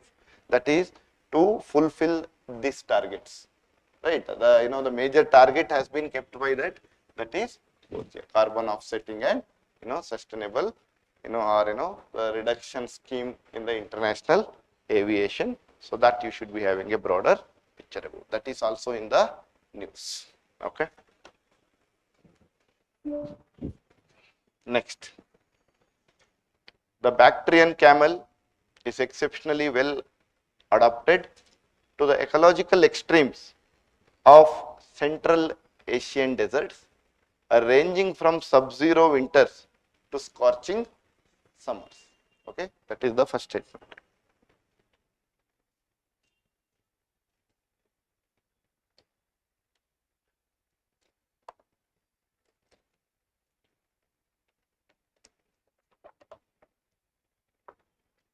Now, how you are reading this kind of statement? You add because and then read whether the statement is making sense or not. Okay, because these camel possess a thicky shaggy coat for insulation in winters, okay, and specialized leathery lips to allow them to consume thorny and highly saline vegetation. Making sense?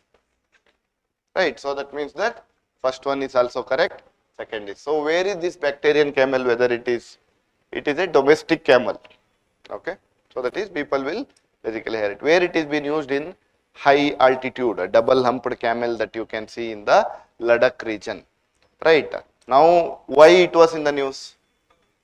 Republic Day, first time camel has been come up in that Kartavya Pata that they have shown, where the two camels belong to this Bactrian camel. This is what basically camel is at the high altitude for the soldier to give the food and all, where your vehicles will not move there at that cold zone. What they will do, they will use this, this category of camel, and then from there are this breed of camel, and then allow the take the food to the soldiers in Indian Army, right. So that has been showcased this year in the Republic Day. That is why it was in the name. Now, if you look at it, Bactrian camel, right. In ancient India, Bactrians, who are they? Greeks, Central Asians, basically from there we are seeing. So from that name, this has been given, right. So that means that there it is Central Asia, more hot. Now they are in the Ladakh. That means that too cold. So that means that they can adapt from low, too cold to scorching heat also. That also can derived from its name Bactrian camel. Okay. So that you should be knowing about.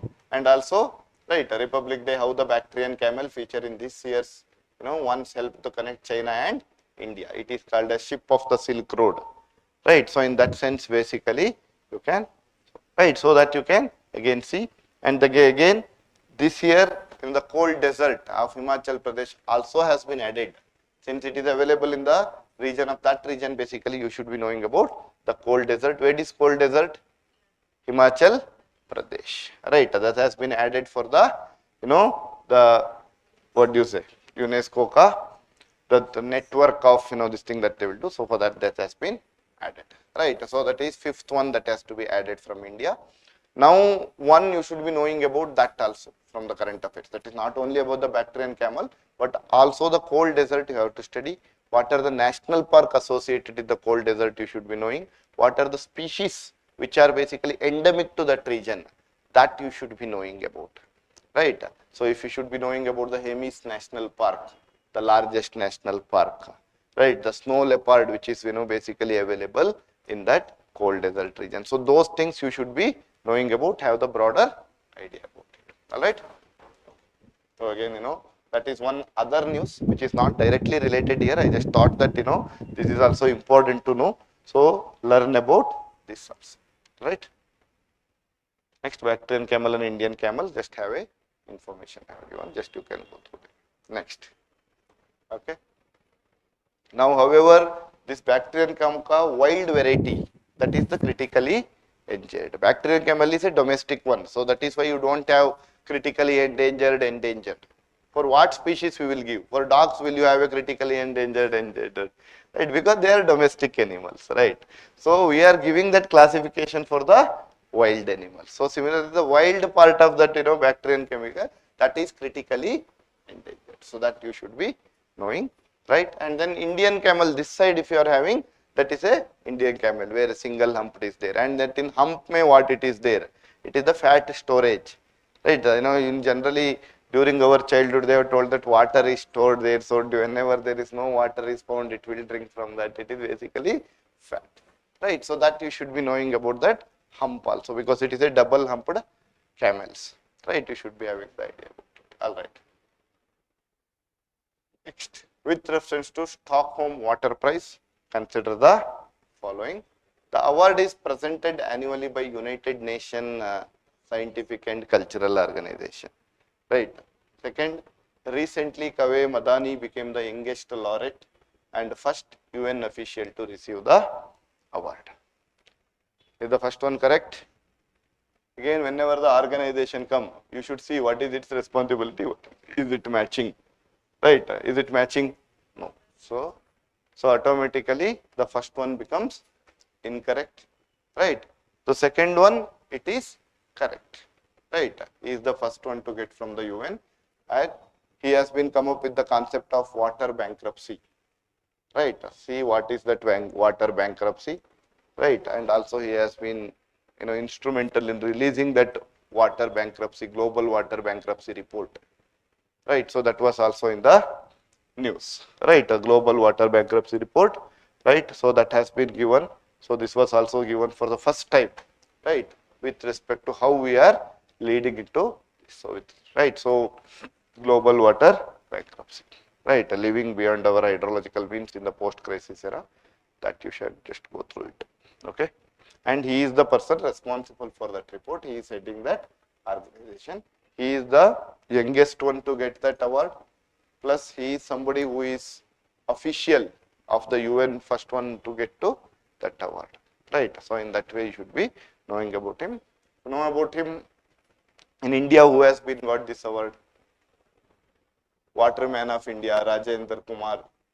Right? So, he was in the initially when during our childhood he was in the news in the the Rajasthan and all. He has created multiple wells and regenerated the dried land basically. So that you should be knowing, right?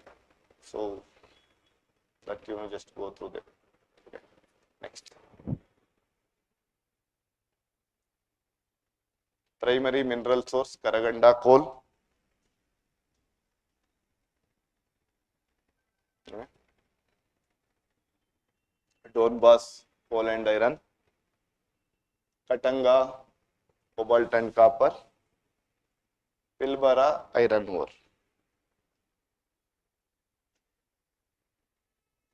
Right. Where is this Karaganda?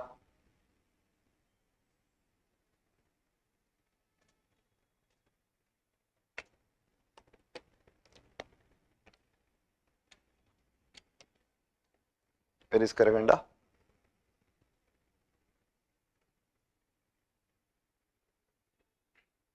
It is in Kazakhstan. Okay. Where is Donbass? Russia, Ukraine. Ukraine. Right. Where is Katanga? Democratic Republic of Congo, which is known for cobalt and copper. Katanga Plateau. Right. Then Pilbara Ranges. It is in the Australia. It is known for very high quality of iron ore. Right. All of them are correctly matched. Okay. So that's fine. Okay. Now again, if you have seen last year also again the same question, kind of resource rich, and this has been asked. So keeping that in the trend, they might have set up this, right? And also there is Lobito something is happening, right? So that is basically because after the China, which is known for the critical minerals, now the relation is being strained. So US what it is doing? It is turns its critical mineral into Africa. That is basically this region. That is your Katanga Plateau, where you have your cobalt and all. So they are creating that network, right? Lobito corridor, what we call it. So they can be asking about Lobito corridor also.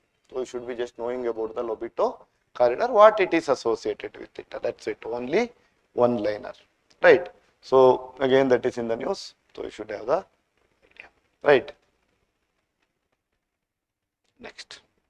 Okay. Right, important regions, Pilbara, Katanga, Don Bosco, Karkasur, right, Atacama may also you have a lithium. So you should be having a broader perspective. Next. What are the likely consequences of shifting of earth poles and resulting change in the spin? Okay, what can happen?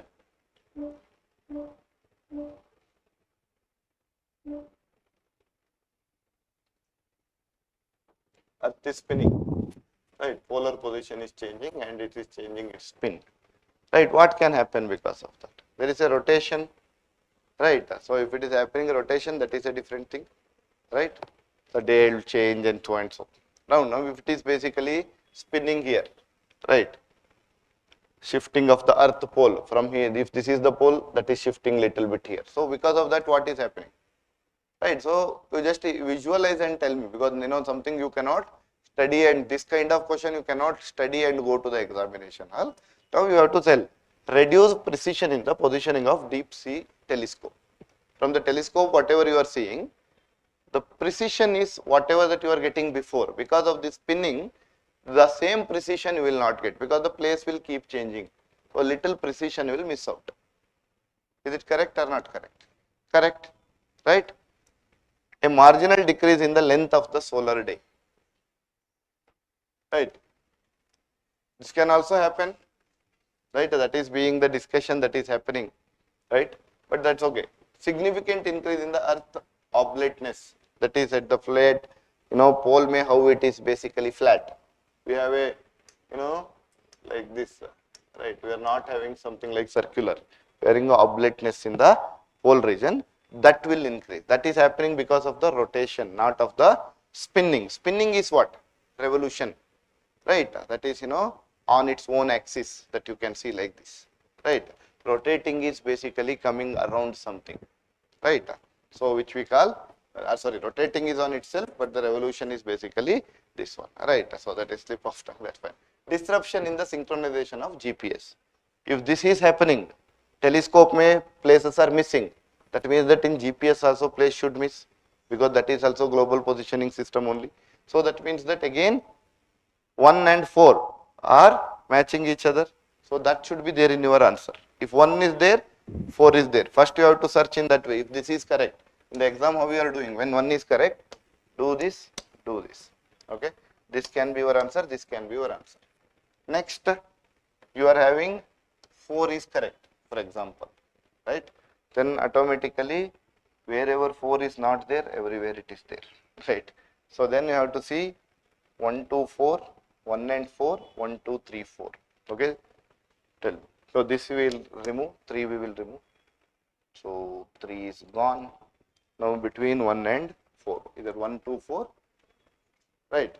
So it should be 1, 2, 4, right?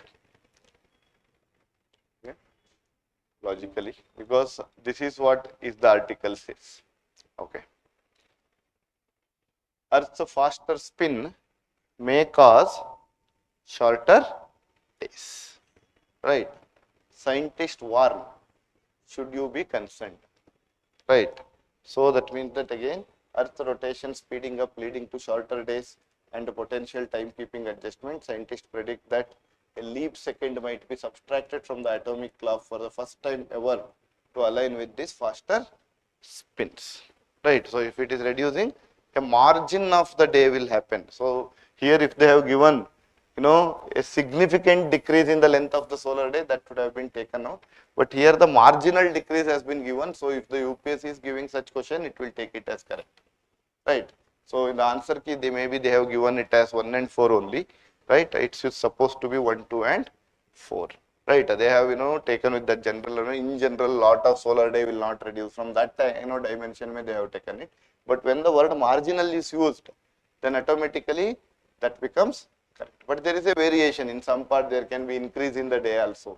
But here question is may, right? What may happen, what would like to happen. So may there is a marginal shortening of the day is a possibility. You cannot say that, you cannot be completely denying that out. Whenever the question is there, it will happen for something which has not been happened.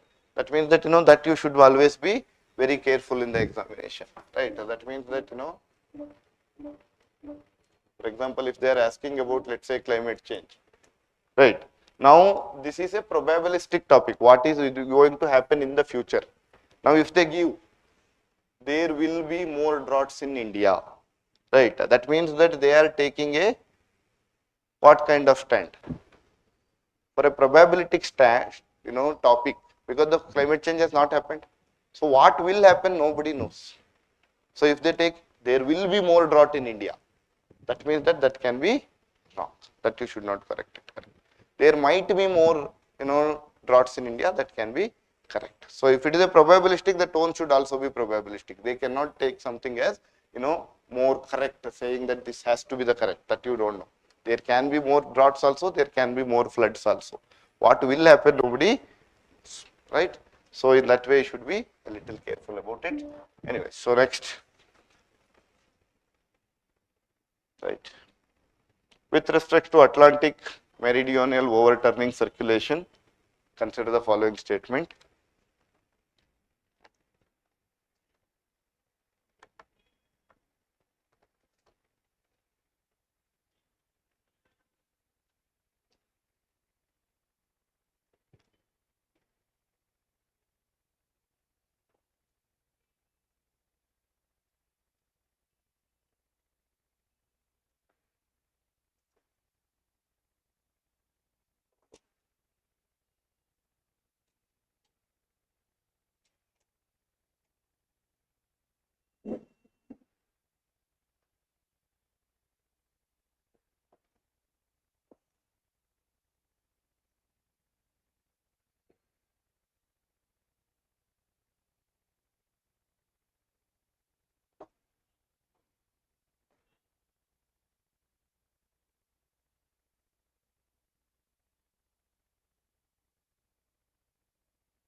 Correct. Atlantic meridional overturning circulation. First statement, it is a key regulator of the European climate, keeping it significantly warmer than the other region at the similar latitude, right? So, what will happen here? It is a thermohaline circulation where we, due to difference in the density with respect to salinity as well as the temperature, will be passed upon through the currents. So, that means that, it will make the European climate little warmer, right, compared to the same, basically, because the Europe is basically surrounded by the Atlantic Ocean. So, in the same latitude, when other continents there, they are cold because they are at the, temperate region. Compared to that, European climate will be little better because of this. That is the first statement. Second, the AMAC transport heat from South Atlantic across the equator into North Atlantic, right? Okay, because that is the reason one. Because ocean atmospheric coupling in the North Atlantic is primarily driven by the Coriolis force rather than the thermohaline gradient. So, what is basically AMOC? It itself is a thermohaline circulatory system, as the name indicates. So, here they what given, it is not about thermohaline, but rather the Coriolis. Coriolis force only help us to change the direction, right? So, that means that it will not do anything, whether it has to be drifted to right or left, basically that will be done by the Coriolis. For that, overall the warmer region or the warming effect happens because of the thermohaline circulation. So, that means that the third is incorrect, second is explaining the first. So, that means that which should be your answer? Only one of the statement 2 and 3 is correct, and that explains the statement, right, which is correct, second. So, it is again, Atlantic current shows the steady decline with the scientist warning collapse could amplify global warming and disrupt the climate system. This is also recently in the news, right? Why that is happening? Why basically this is happening?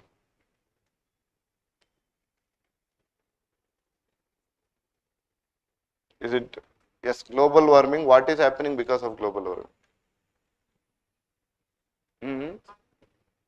So that means that basically ice is being melted in the Arctic region, and it is basically reducing the differences now. More water is being added, and so that means that because of that basically the collapse of this circulatory system is being seen. It is not working as it was working before. Okay, good.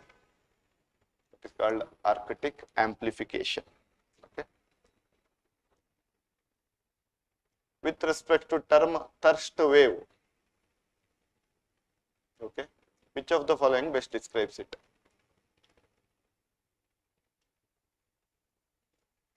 So first you have to think from the perspective of term thirst wave, what it could be.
What is thirst wave? What it can indicate?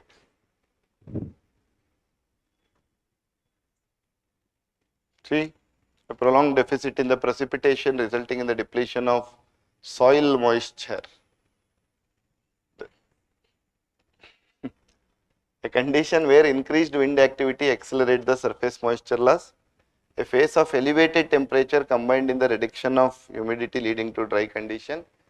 This is more of a heat wave, right? Or the prolonged deficit in precipitation, more of a agricultural drought, right? Now it is basically the thirst, right? That means that how much ever you are drinking the water, it is not feeling sufficient, that kind of thing, right? Thirst is, right? That means that the rate of evaporation becoming more and more compared to whatever the water if you are having, the rate of evaporation is increasing compared to the normal evaporation that used to happen before, right? So the evaporation might not happen only because of the temperature, because of the dry condition, less humidity that can happen, higher intensity of solar radiation that can make it more evaporation happen. So it is a composite index. Heat wave, it is only index from the heat, only temperature is increased, that is seen. Here more evaporation is in, and evaporation happens with the multiple accounts. So in that sense it is more broader one. That means that whatever the evaporation used to happen, more than 90% of that happens for the 3 or more consecutive days. We call it as a thirst wave, right? That is a recently introduced concept, okay, to talk about not just about the heat wave. Heat wave is only temperature, but if you are having multiple things that are affecting, that should be part of your policies. So that is being discussed, so that you have to know about. So it is a sustained period of abnormally high atmospheric evaporative demand relative to its historical threshold, okay, right? Again, if you look at it, recently again it was in rising evaporation demand, spotlight India's data and research, okay. So again, evaporative demand is a measure how thirsty the atmosphere is. That is why it is a thirst wave, right? So evaporate demand determines the near maximum of how much water will evaporate from a given piece of land if sufficient water is available. Water is available in the same day, if complete sunway, how much water would have been evaporated? That is the evaporative demand, right? So how much atmosphere is thirst, how much water it needs, that is the evaporation. We drink the water, the atmosphere evaporates and drinks it. In that way, basically it is a thirst wave, okay. So just have the broader, see, these are topics, again if you look at it, it is November 2025. All these terminology are in day-to-day news. Just you should have that idea what it is. Question need not be gone in depth, right? Just to know what it is, that would be more than sufficient, right? Now, Sar Creek is a 96-kilometer long fluctuating tidal channel located in the marshland of Rann of Kutch, whose shifting course complicates the boundary demarcation. Logical statement, no problem with this. Second, the Talweg principle, which advocates delimitation along the deepest navigable channel, is invoked in dispute like Sar Creek to determine the maritime boundaries. Okay, so is it correct again? Correct. Right, and Pakistan is saying that it is not a navigable channel. Okay, it is navigable only in certain time, otherwise it is not navigable. So, the rightmost part till whatever the circle is, that should belongs to Pakistan. That is what their argument is. We are talking about the Talweg principle. That means that we should take the mid channel as the the determination boundary. So that this part is Indian, this part is Pakistan. So that is the basic idea that you should be having about. So both looks correct, no problem. Right, from Bhuj Rajnath Singh won Pakistan against the aggressive approach towards the Sar Creek. This was happening during the Operation Sindoor. Right, when Operation Sindoor was happening after the Pahalgam attack, they have told that if you do this, we will also come to the Sar Creek. And Sar Creek say Karachi is very near. That kind of debate was happening. So just have that basic idea. That is always a controversial topic, that is anyways always in the news. So you should be knowing about the Sar Creek, right? Where it is, whether they will give Rann of Kutch, instead of that they will give Rann of Kambat. And the exam, all they do is they change the nouns to check whether you are having clarity or not.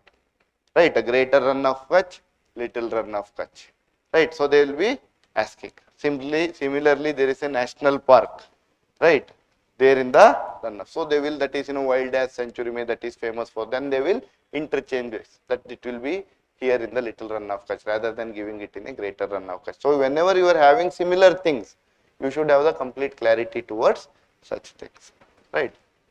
Next, Central Asian Highlands, Central Islands of India. They are bounded by Aravali range in the west, Satpura range in the south. Okay, the Malwa Plateau forms the western part of this island, right?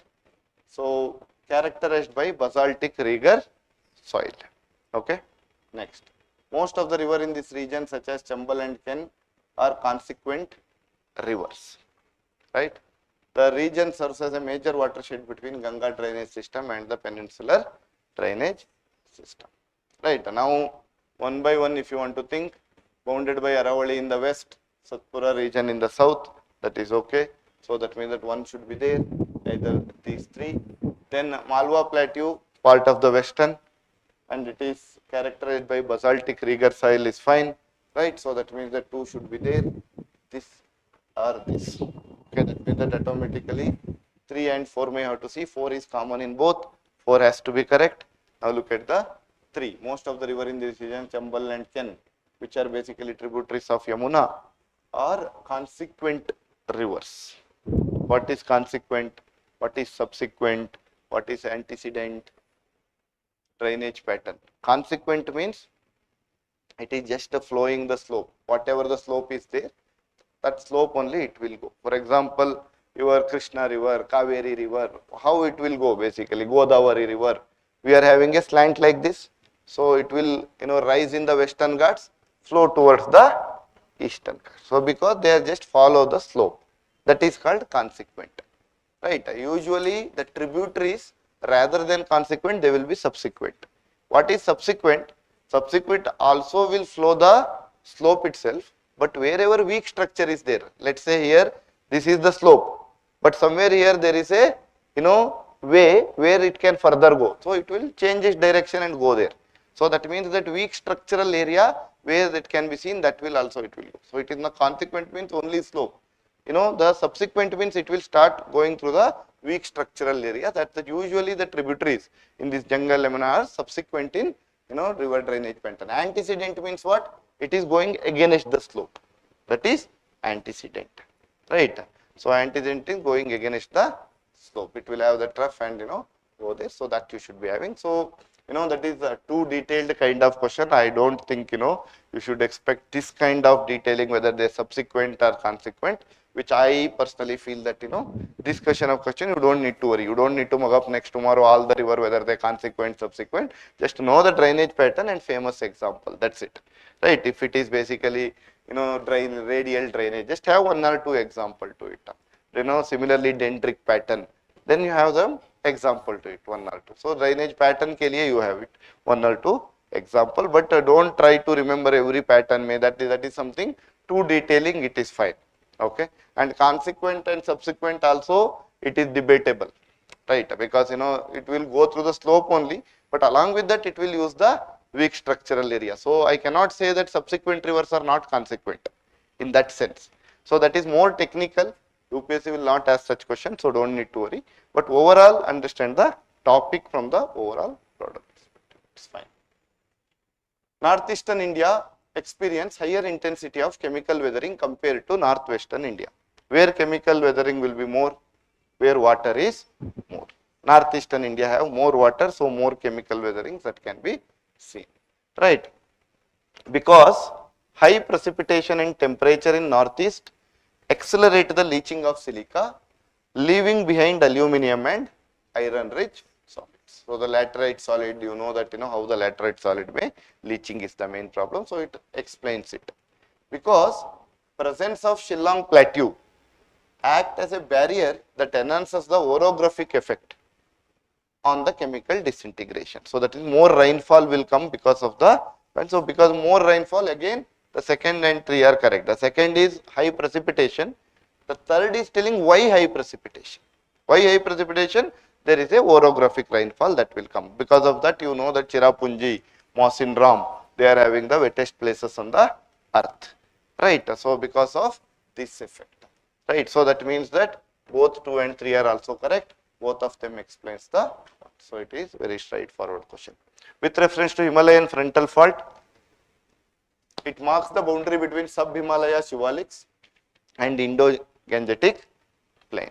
From north to south, if you see, there is a, main central thrust, then main boundary thrust, after that Himalayan frontal thrust. So that is basically how the order from north to south will go. So it is basically marks the boundary between sub-Himalaya and Indo-Gangetic, that is the southernmost part, correct?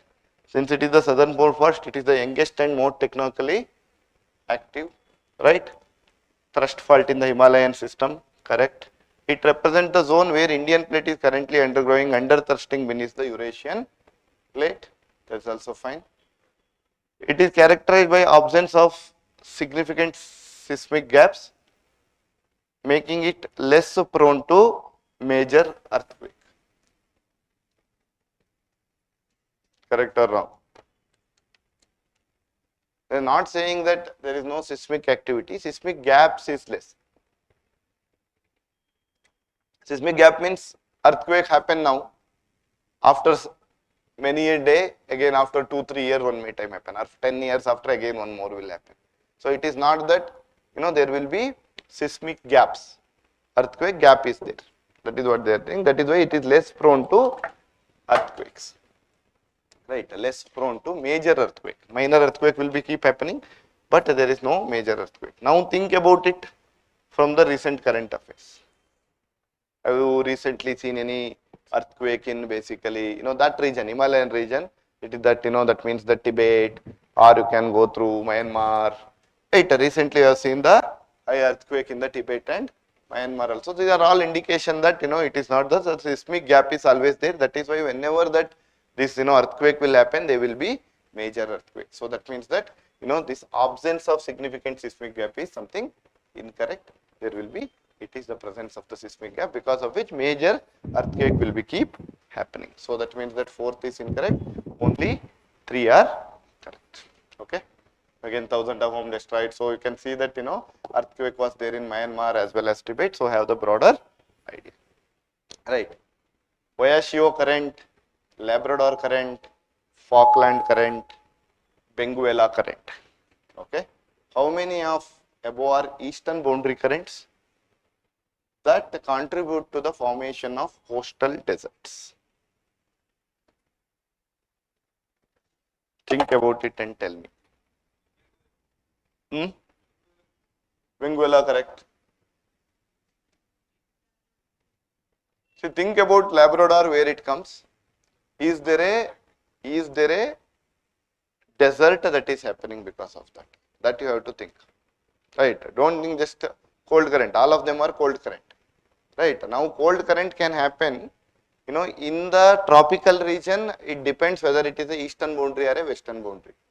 But if it is a Arctic region, then all the current will be cold current because that region itself is completely cold. Right? So that means that the Labrador current, where it is there? North Atlantic, very top me. So that means that automatically that will be cold. Right? Similarly, it does not need to be eastern boundary only. It can be western boundary also. Still it is cold because at that point of time the gyre circulation is not applying there. The gyre circulation that applies will be at that level. So at the top level it is not applying, everything is cold over there. Right? Now in that perspective you think whatever the current, is it leading to the desert there? Right? In that way you have to think. There are two questions has been given. One, east boundary current, that you are not sure whether it is east boundary or west boundary, that can be one thing. Second, that contribute to formation of coastal desert. There has to be coastal desert with current that you are talking about. Think about Oyashi current in Japan.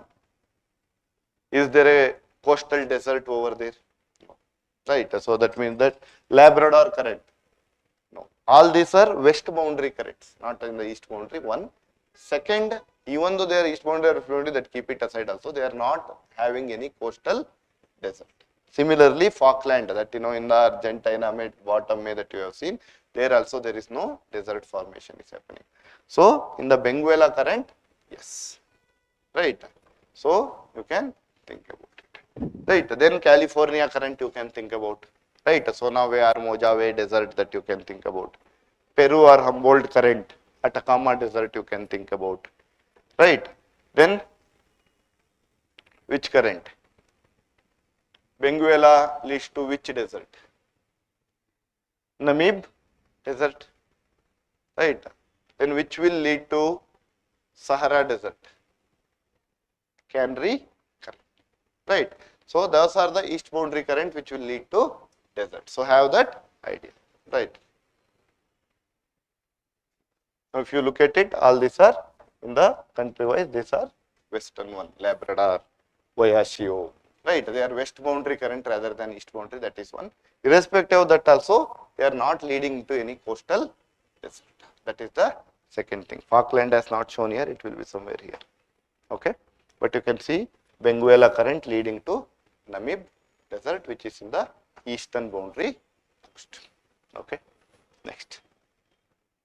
Ocean, which they are located: Mariana Trench, Pacific Ocean, Tonga Trench, Indian Ocean, Peru Chile Trench, Pacific Ocean, Puerto Rico Trench, Atlantic Ocean. How many are incorrectly met?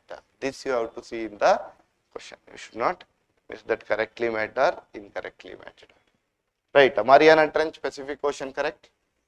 Correct. So that means that next incorrectly we want, so that cannot be considered. Next, Tonga Trench. Where is Tonga Trench? Pacific again. So that means that second one is incorrect. So that is only one is incorrect is right now. Then Peru Chile, Pacific again, right. So that means that again that is also correct. Similarly, Puerto Rico Trench, again Atlantic, that is also correct. So three are correct, one is incorrect. So answer should be only one, right. If you don't observe that incorrectly, then there can be mistake. So similarly, Java, Sunda Trench, Java Trench, that is there in the the Indian Ocean also has to be studied, major trenches. And why trench will happen, that you should have geographical process behind the trench, whether it is a divergent boundary, what is it, a convergent boundary. If it is a convergent boundary, then which type of boundaries that are converging, right. So which type of boundary, is it a convergence or a divergence? Is it a divergence or convergence? Convergence. If it is a divergence, volcano will come from like this, right. So the mid-oceanic ridges are part of the divergence, right. Because once you are diverge means what? They are going open like this.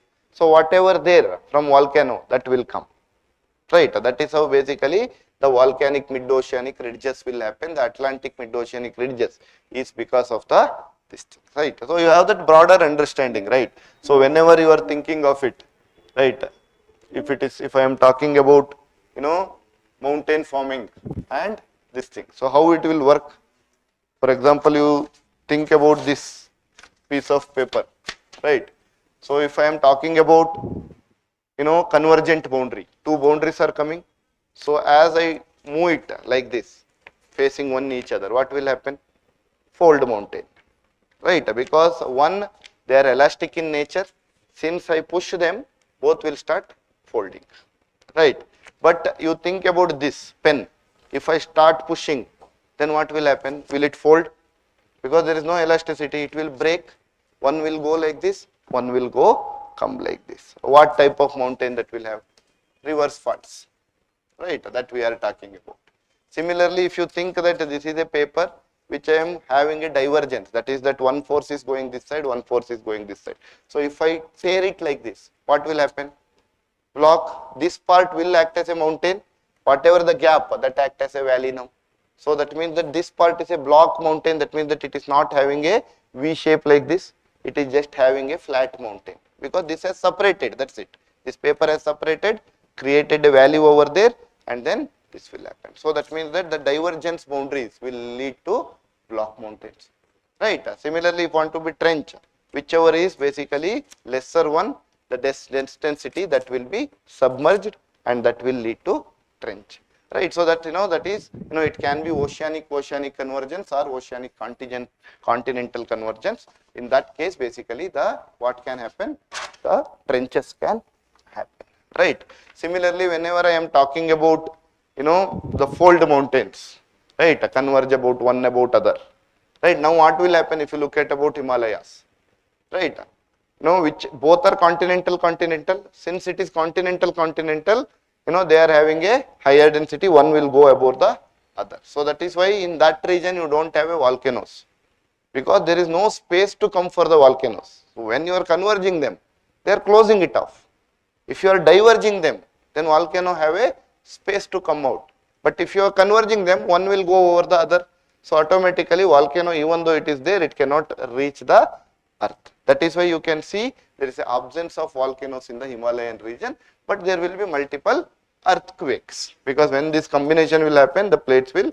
So that is having the broader understanding where there are volcanoes, where there are earthquakes, why that is going to happen, where there will be severe earthquake, where there will be mild earthquake. That kind of understanding you should have from the overall perspective, right? If it is brittle in nature, then reverse fault will happen, right? Because this is the same pen, if I put the complete force, what it will happen? It will break.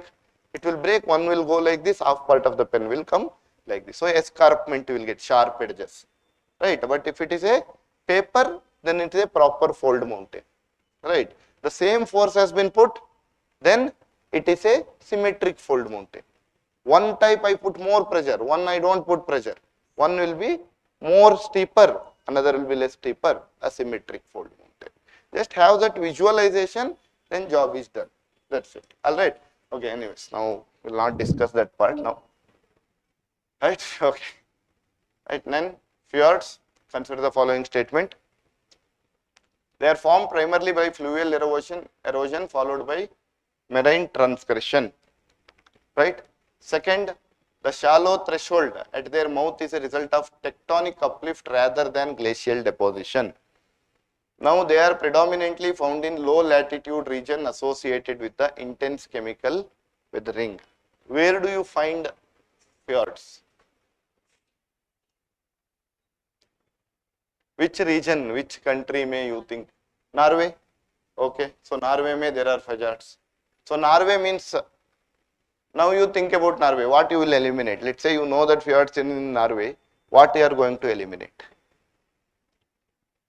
They are predominantly found in low latitude regions associated with the chemical weathering, that can be removed now. So it is Norway, whether it should be glacial or not. Glacial, right? So now they have given that the threshold at their mouth is a result of tectonic uplift rather than glacial deposition. So is it correct? No, it has to be what? Glacial deposition, so much deposition has happened. So there is no second. Now if it is a glacial deposition, what is the first statement they have given? So which kind of erosion it should be? Glacial erosion. Here what they have given? Fluvial erosion. So that means that again they are mismatching. Right? Just because you know that Norway, one you came to know that this is incorrect. Now because of that you also came to know that it is a glacial deposit should be the major role that is playing here. So now when you know that it is a glacial deposit, you know that first one is also incorrect. That is just having one basic example can help you to eliminate all the options. Right? But in that exam you have to be in that position to think, what if this occurs there, this is not there. That is the basic thing that we will get confused. Right? Right? That you should be avoiding, otherwise it is fine. Right? So if there is a fluvial erosion, then we call it as real coasts. Right? So where you can have the fluvial erosion, after that sea level will rise automatically, whatever the valley that has happened, that is no more a valley because sea water has come up. So that means that below that there is a valley. When there is a something dry will happen, then only you can identify it. Right? So that is basically real. And then there will be Dalmatian mountains, that is parallel to the coast. So these are three different types of ford. This ford will be U-shaped. It has valley created by the glacial this thing, and at their mouth, since there is a terminal moraines, right? It is more of a deposition. So the depthness of that valley will be very, very less because of the glacial deposition. As you move towards the sea, the depthness would be very less. Right? That abrasion happens at the top. As you come, you will have a terminal moraine where the deposition will happen. So that is the basic understanding of the fjord. So none of them are correct. Okay. Next, with reference to settlement patterns in India, clustered settlement. Clustered, where it will be? Forget about the options given here. Tell me with your knowledge, where should be clustered? Clustered means what? Compacted. Right? Where will be compacted? We are talking about, let's say, rural settlements or urban settlement. Urban settlement may more industry, everywhere it is compact only. Right? But in rural may where, in which areas it will be more compact? Where more people say fertile land, right? So that means that alluvial plains of Gangetic plains you have the compact, right? Now what they have given here, often motivated by the social and ethnic factor resulting in a unit like Panna, Para, Dani. Let's say you don't know about it, okay? Second, dispersed settlement. There is some settlement, there is some settlement, there is some settlement. Which region it will be? Hilly region, desert region, where people don't want to stay. The climate is not supportive, right? So that means that commonly found in Kerala coast and part of the Himalayas, that is fine, right? Hamleted settlement. There will be certain settlement here in a village, certain settlement here, certain settlement here. When that will happen? In your rural areas, there are certain communities living in one area. Certain communities. That means that it is because of the social division. So that means that this has to be what? Often motivated by the social and ethnic factors should be related to what? Hamleted. Similarly, typical of the fertile alluvial plain should be what? It is for the cluster. So they have interchanged the description. So if you have a basic understanding how the settlement, hamleted means it is scattered, sparse the settlement. So in the caste system and all in the rural area, have you seen that? That will, okay, that's fine. Next, with oil seeds in India, India is the largest producer of oil seeds in the world. Is it correct? No. Who is the largest? Indonesia.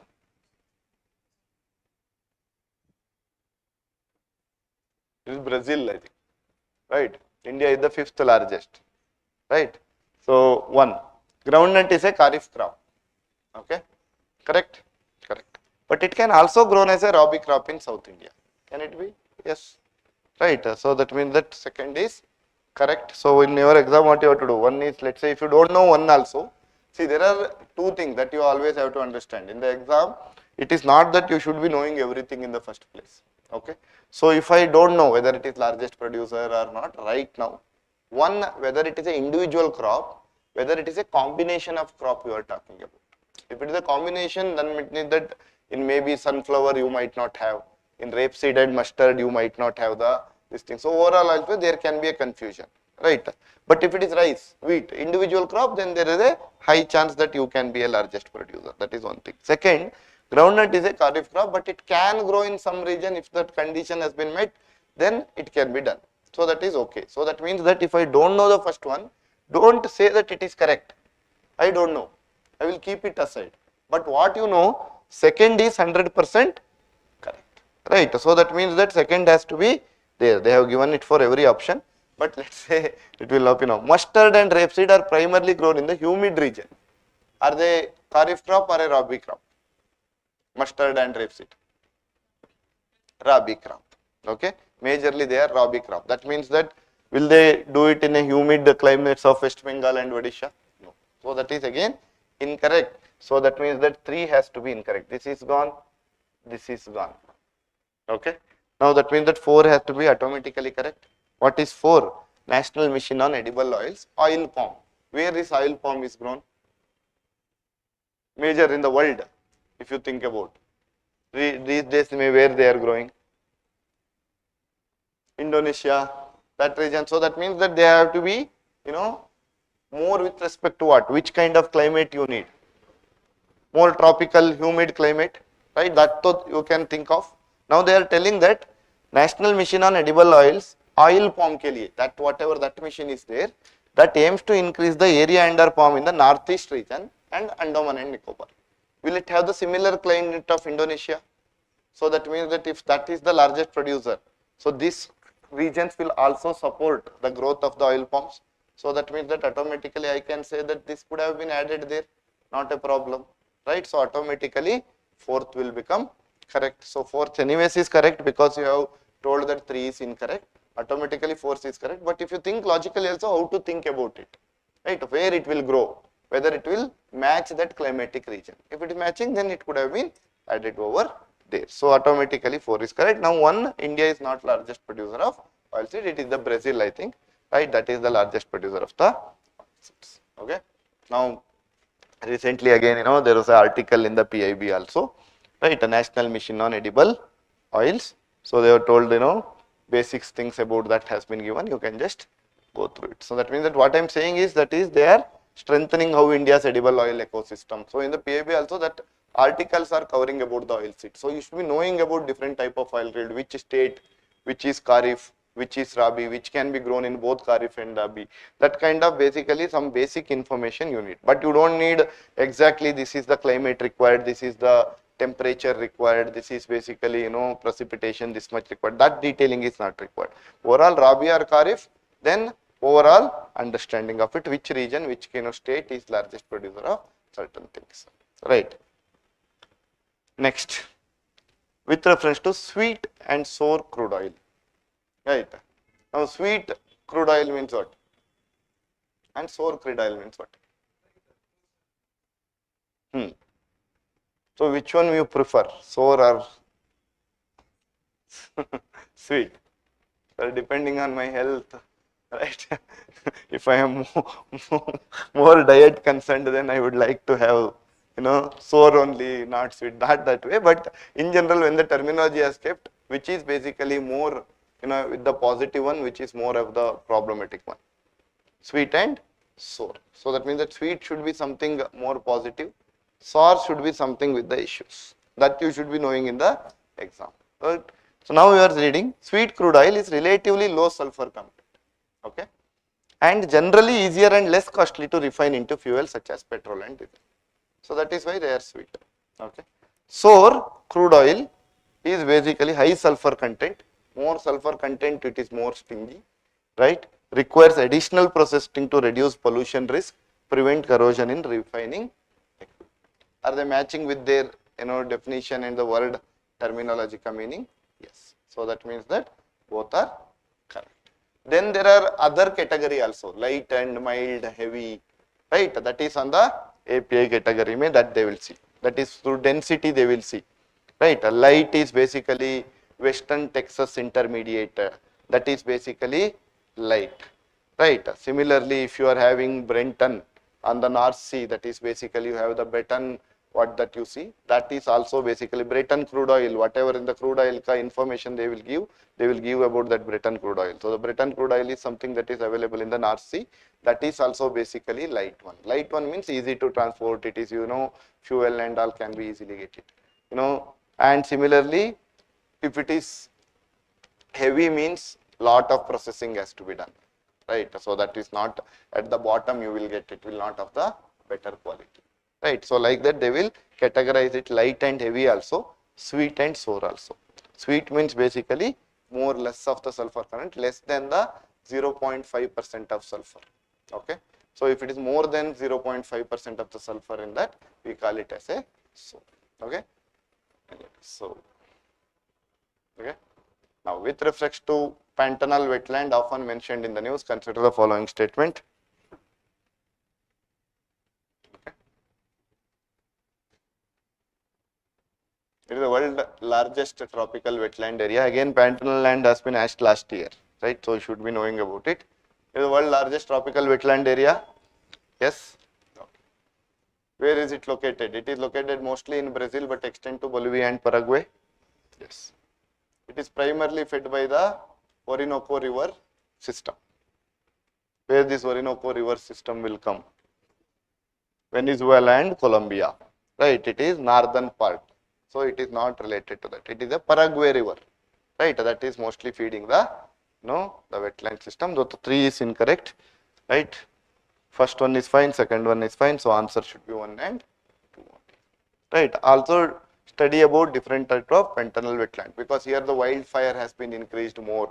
From the last 2 years, this Pantanal island is, lot of biodiversity loss has happened. So it is in the news. So not as one particular news, generally it is in the news. So you just have the broader understanding of geographical. With reference to Point Nemo, which is often used as a spacecraft re-entry and disposal zone, consider the following statement. Again, it is the ocean pole of inaccessibility located in the South Pacific Ocean, right? Now, what I am saying, there is a spacecraft re-entry is happening and disposal zone it is, right? So, should it be accessible or inaccessible to the normal people? It should be inaccessible, right? Not for the, that what I am saying is, see, if it is very far from the people, then basically whatever the dump you are doing, that will not affect them. What they are telling, it is a oceanic pole of inaccessibility located in the South Pacific Ocean. So that means that it is at the very bottom. It is not very near to the where people are living. So that you can go and dump. You can dump anything.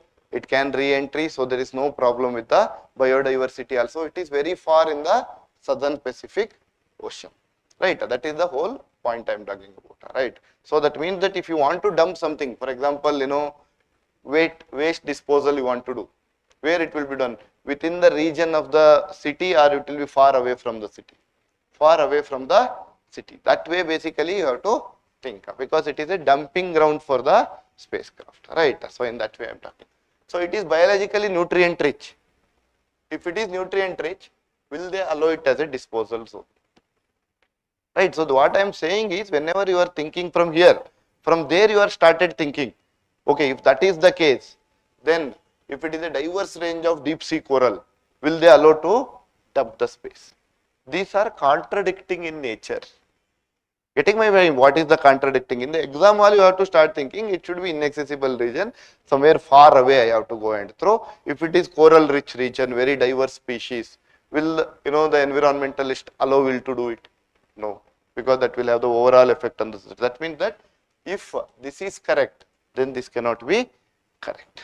Okay. If this statement, anyways, they have already given Point Nemo is something which where spacecraft re-entry and dumping will happen. In the question itself, clue has been given. Now you know that if that can be done, then it cannot be biologically very rich. Okay. So these two are basically having an opposite or contradicting in nature. So since this is true because this is given in the question, this has to be incorrect. Understanding the thinking process in the exam, it is not about that you know Point Nemo, but is it not matching with what the intent of it? So automatically what will happen? 2 will become wrong. So when it is 2 is wrong, I will put this as wrong, this as wrong. That means that 1 and 3 is there, 1 and 4 is there. 1 has to be correct because it is there in both the option. Now 3 and 4 may I have to choose. Okay, 3 and 4 may I have to choose. What is 3? It is point on the earth farthest from any landmass. Very far. Right. Is it matching with the statement? Okay. Now see about the 4. Under the UN clause, it is designed as sui generis international zone for the disposal of radioactive space debris. Is the responsibility and the organization related or matching? Objective as well as the organization. That means that this is also incorrect. Right, there is no space treaty right now handling. Now International Space Station, which is about to retire by 2030, right, that will be brought to Point Nemo. Right, this contract has been given to SpaceX.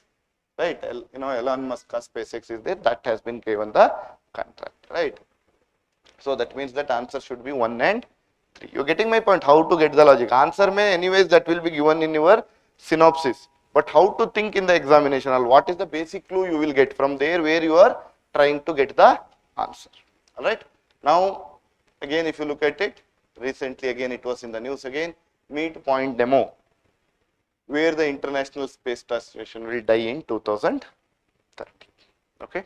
So that is the historic orbiting laboratory days are numbered. So that means that ice is, once it is over by 2030, it will come back and it will be disposed here. Okay, that is why it is in the news. Okay, next. This is a CDS question. Okay, that means that the real exam may how the question has been asked, you can see. Skill training and rural youth use a program meant for improving skills of rural youth in different thematic areas of agriculture.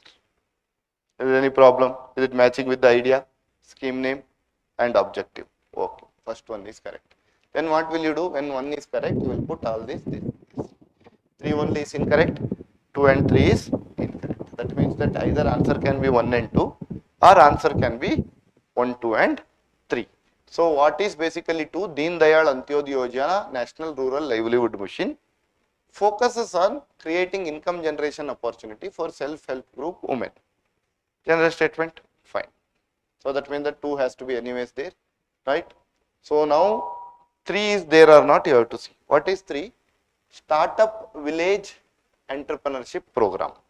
Okay, is meant for creating enabling rural business development ecosystem for supporting all women. Okay, except for those engaged in self-help group. If they are having a self-help group, then you are not allowed to become a startup business. Will it make sense? Right? In fact, this is basically a sub-scheme under this. Okay. So in that sense, if this is including SHGs only, that means that the sub-scheme can avoid the SHGs. It will not make sense again. But even if you don't know it, if they are excluding SHGs, if they women are included in self-help group, then you are not allowed to make a business. That will not basically logically correct. So that means that what I am saying, it looks like no, who will give this kind of question? This is a CDS exam question. So many times when you are attending the test and other things, our mind says, this is so basic, who will give like this? In UPSC, they want you to get that 70, 80 marks minimum. So that next year also you feel like I want to prepare and write. Right? So there will be 30 questions in such a way that, there are very simple and straightforward. Right? In that sense it is. Right. So 3 is incorrect. Answer is 1 and 2. Right. Now, okay, what is the time? 7:30. We'll have another 2-3 questions, and then we will. I'll go a little fast for this because this is polity. You should be very much good at polity, right? You must be, right? Because that is what will save you, right? 15 question, you should get 12-13 correct. Then already 25-30 marks. Economy, basic history question. If you do those things only, you will have 35 to 40 correct. That will already made your marks 80. Then in the remaining, you have to apply this kind of thought process and everything. You start making more correct. And current affairs, as I told you, last month unnecessarily don't have too much weightage for the current affairs. One liner ka current affairs you have it. What it is, you should be knowing. If somebody asks this, I know what it is. If they ask a second sub question, I don't know that is. That is how your preparation should be there. That means that horizontally you should have covered more number of topics. Vertically you should not go to depth unless you feel that that is a repeated theme. Solar repeated theme, so they can go little more. You can study them. But if they are critical minerals, policy wise you should understand what is the rule in critical minerals in India. But about cobalt only studying 4-5 points where it will be applicable, that detailing is not required. What is the major source of the country and where it is applied in general, we should have the broader idea. That's it, right? Anyway, so Indian citizenship law, consider the following cases. A person born in India to parents who are foreign diplomats claim Indian citizen by birth. You think logical. Now you won't be knowing all these things, right? Because 1915 to 1987, right? So we are having something called son of soil kind of theory. That means that if you born here, you would have got the this thing, right? Now what they are telling, a person born in India in 60, that is up to 87, this rule was there, to parents who are foreign diplomats. That means that they are working in India as a foreign diplomat. They are not Indian citizen, right? Claims Indian citizenship by birth. Their son automatically they can become an Indian citizen. That is correct or not? That is not. So that means that is an exception. Otherwise, in general, if you are when somebody has been born in India, they can claim. But they are son of the foreign diplomats who are basically here only for the short term process, right? So that is basically something that you can, right? Second, so first is incorrect. I will put 1 is incorrect. 3 only, 2 and 3 only. That means that 3 is common in both the answer. 3 must be correct. Now I have to check 2, right? So what is 2? An Indian citizen voluntarily acquires the citizen of another country, but continue to use the Indian passport, which is okay, right? That they are asking. Is it okay that you give up your citizen but you will have an Indian passport? Will it make sense? So that means that second is also incorrect. So what is third one? A person born outside in India in 2005 to Indian citizen parents who has her birth registered in Indian consulate within 1 year with the required declaration that he does not hold a foreign passport, right? So then it is, he can be claiming the Indian. So registration can be done. So that is fine. So answer should be 3 only. Now whip system in Indian parliamentary practice. Office of the whip is mentioned neither in the constitution nor in the rules of the house. It is more of a convention, correct? Okay. Now let's say in the exam, I don't know the rules of house or constitution, so I am sure. Rule of the house, I am not sure. Then don't attend that immediately. Either say correct also, either say incorrect also. Go to the next statement. What is the next statement? A whip can be issued on all proceedings in the parliament, including the election of the president of India. Now let's say, sir, I don't know which list may they can add. First thing, basic question is president election, secret ballot or a open ballot? Secret ballot, right? That means that who knows to who has vote, nobody knows. So that means that if it is a secret ballot, how whip can be done? Whip means you have to show your vote. Then only first I have to know to whom you have voted. If you have voted against my direction, when I will come to know? When the ballot system is open ballot system, then only I will come to know that you have voted against the whip. Now in the closed ballot system, secret ballot system, do you know to whom you have voted? Nobody knows to whom who have voted. So that means that automatically if it is a secret ballot system, can be whip applied there? Logically, no. So that means that including president election, speaker election, right? Vice president, deputy chairman, vice president election, all this happens in a closed, or in a secret ballot system, not a open ballot system. So automatically, so there you cannot apply the whip automatically. So logically also, even if you want to, how you can when you don't know it is a secret ballot? That itself is whatever the secret ballot is giving you is the do to whomever you vote, right? Nobody can question you because it is a secret ballot. Nobody knows to whom you have voted in the first place. So that means that second has to be incorrect. So first, let's say if I don't know whether they have mentioned in the rules of house or not, then what is your job? You should feel that okay, leave first, go to the second. Don't try to attend here itself. 1 may be correct, 2 be correct. Then what will happen? Once you attend something, then you yourself is restricting the choices for you. So don't attend it, I will come back to the statement later, I will go to the second one. So when I go to the second one, I know that second has to be incorrect, this is gone, this is gone, this is gone. 1 and 3 are correct automatically. Right, what is 3? If a member of a house violates the direction of whip, they can face the disqualification under the 10th schedule of the, they can face, that is okay. Right. Next, High Court judge. Very, very important. This time it is in the Justice Yashwant Verma ka news is there. He recently resigned. 2-3 days back, he basically resigned from the situation. So now, a motion for the removal can be introduced in either house of the parliament, but must be signed by at least 100 members if introduced in Lok Sabha. In Rajya Sabha means 50. So first one is correct. So one has to be there. So this. The in-house procedure. In-house means basically here, which procedure we are talking about? In-house procedure for investigation is basically, what is in-house? In the court itself. So in-house means for them, for the judge, what is in-house? For them, the court is the judge. So that means that before we are telling parliament to do this, first we will inquire. If there is, maybe there can be a malified intention, somebody is basically put the money over there.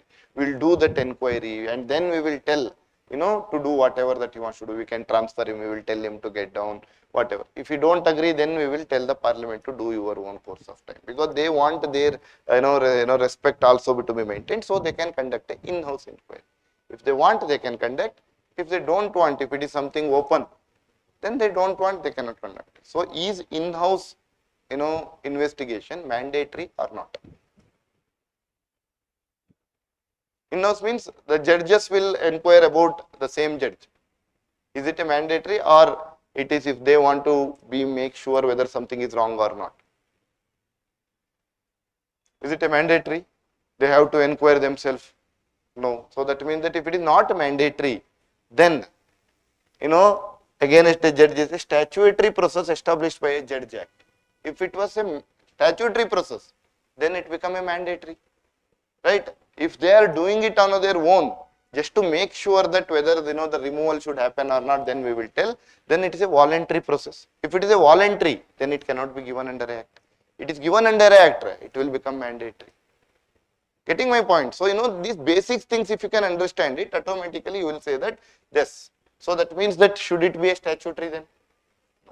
But in house, when the motion is passed, then the committee will set up.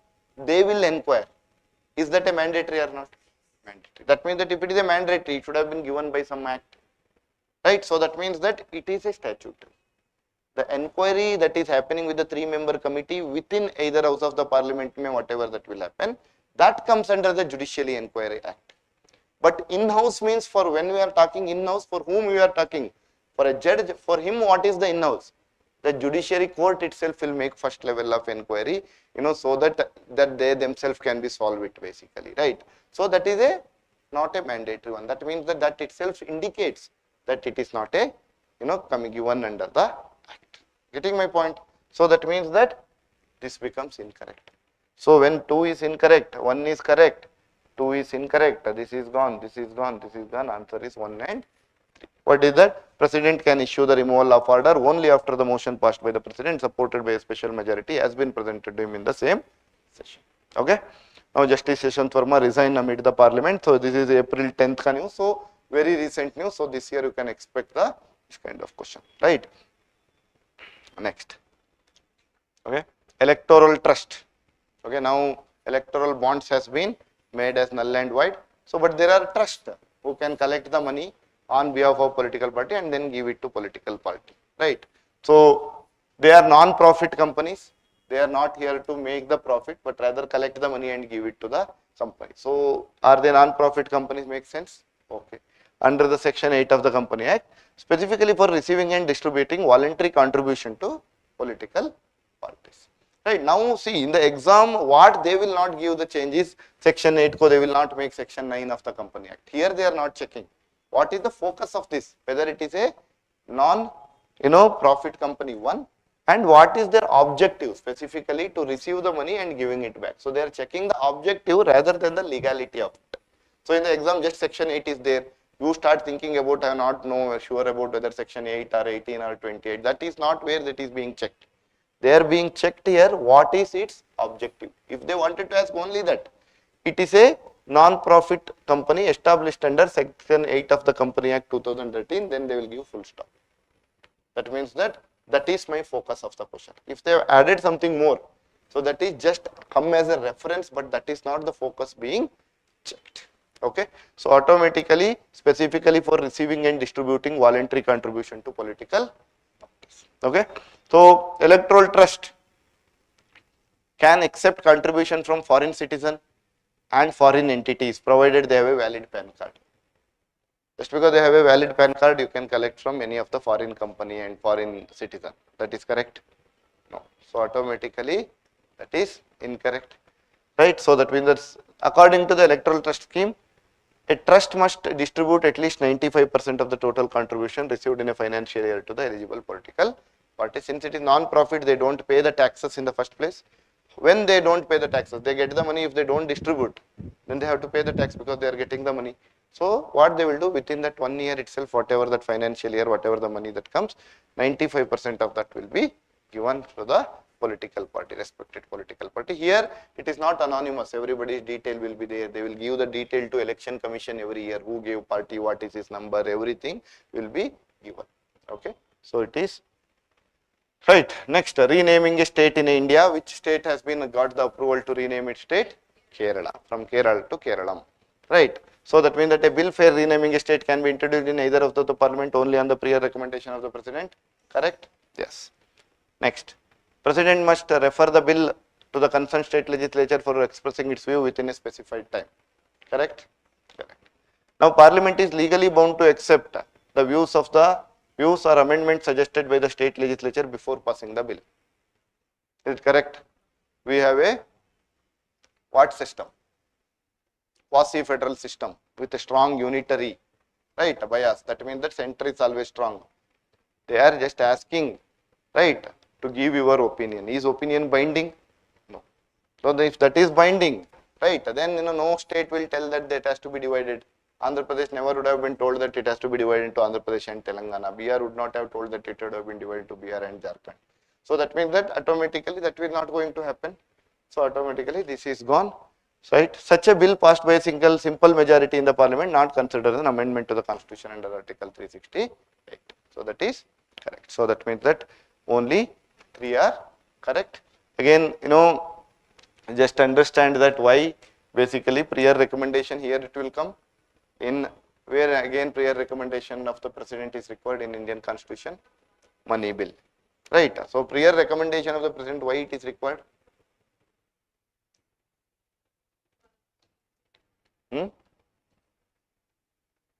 Why do you think that they have kept the condition of prior recommendation? They could have started directly with the parliament anyways, the way they are asking the money bill. Start in Lok Sabha, then Rajya Sabha opinion is anyways does not matter. Like that they should have started in parliament, then sent it to the state legislature. Their opinion could have been taken or they could have rejected their opinion and then continued the same process. Why there is a prior recommendation of the president? Basically, who is president? Is he an individually he can take the action? He is nothing, basically acting on the aid and advice of the Council of Ministers. So whenever I say president, in reality it is government. So if government wants to create it, otherwise if it is allowed it in any house, then opposition party member will start a Telangana bill. Then you can't reject it. If you reject it, you will not get the vote that time. So that means that same with the money bill. If somebody come up with the statue everywhere, right? Now he starts the bill, opposition leader. Now if it is emotionally famous leader, in Tamil Nadu, if they say that Rajinikanth, photo has to be there everywhere, statue has to be there in every village. Now, can the government reject it if it has started by one party? So that means that government should know how much money they are having in their purse. They should be deciding it. That is why what they do, anything related to money bill, president recommendation is required. How president will recommend? Only on the aid and advice of the Council of Ministers. So automatically, if he can't recommend, then you can't start a money bill, right? In that way, basically they protect that. Otherwise, state creation of multiple states could have happened. That would have become more emotional. They can protest outside, but they cannot start a bill, right? Starting the bill only government when they know that we have enough infrastructure ready, then they will decide and that will be started, right? Anyway, so that means that this is 3. Kerala to become Kerala. Now preventive detention in India under 22, a person can be detained for maximum period of 3 months without opinion of the advisory board. Right now it is correct, but in the 44th constitutional amendment they have made it as 2 months, but that has been not notified yet. So still it is 3 months in logically. The protection against the preventive detention under Article 22 is available for both citizen and friendly aliens, but it is denied to enemy aliens. Is it correct? There is some problem with this statement. There is nothing called, this is available to both citizen. Preventive detention itself is basically you will arrest the citizen itself, right? So this is basically should be, it is Article 22 Part 3, right, which is basically for the punitive detention. That means that whenever the punitive detention was there, the ground of why you have arrested has to be told. Preventive you don't need to tell, because that is a sensitive. But if it is if you have arrested somebody for some reason under a punishment, punitive detention, then you have to tell him the grounds. That protection is available to whom? That is for citizen as well as friendly alien, not for the enemy. That is one. And also it is not available if somebody has arrested under a preventive detention. Right.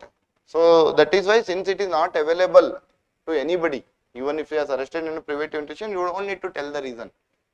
Right. So that means that is why it has been wrong. It is not available to, so it is basically for punitive detention. If he is under a preventive detention, it is not given to anybody. No protection is given, because that is why you want to prevent something. You don't want to tell why you have arrested. Then that itself can become a more easy for the things to happen. So during the election and other things, they just arrest them. So that is okay. So first is correct, second is incorrect. Constitutionalism act as a safeguard against the possible tyranny of the majority in the democracy. Correct. Because it means that government power is limited by the higher constitutional principle, rule of law, fundamental rights, so that the state cannot act arbitrarily. So explain it. Yes.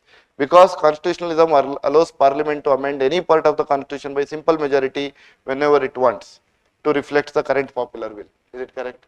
That means that they are contradictory to each other. So automatically 3 is, first one is basically correct, second one is explaining it, the third one is incorrect. So, only statement 3 is, statement 2 is correct and explain the statement 1, but statement 3 is incorrect. Right. Central Pay Commission, again in the news, right?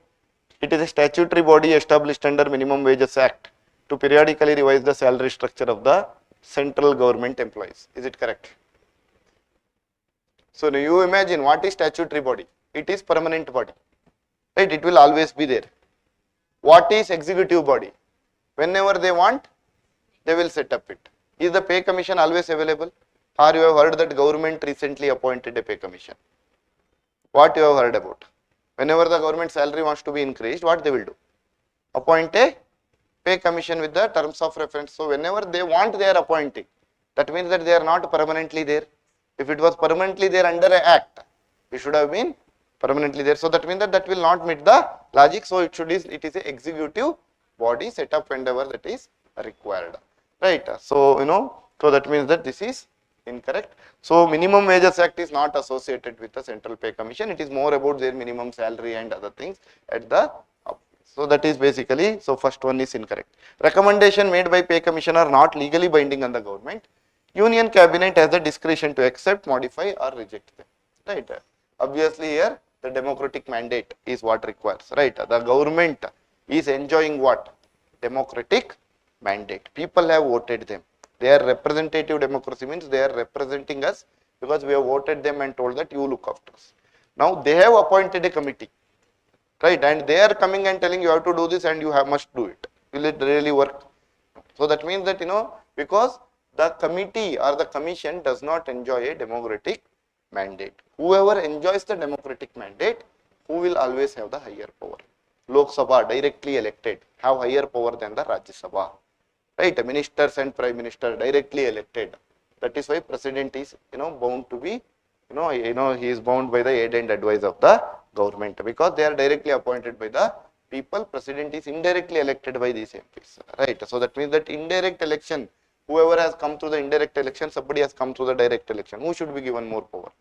Direct election. Same with the Lok Sabha and Rajya Sabha. Right. So that is how you have to understand it. right? Anyway, so right, cabinet approves the term. Committee on the subordinate legislation, it examines whether the power delegated by the parliament to executive for making rules and regulation are being properly exercised or not. Correct? Okay. It exists in both the houses of the parliament with 15 members in each house. Okay. So now first one is correct. I will add 1, 1 and 3, 1, 2, 3. Right. Now if 3 is incorrect, automatically answer become 1 and 2. If 2 is incorrect, then answer become 1 and 3. If 2 is also correct, 3 is also answer become 1, 2, 3. Right. So now, so that means that I don't know whether 15 members in each house, that detail, let's say I don't know. Don't worry about it, go to the next statement.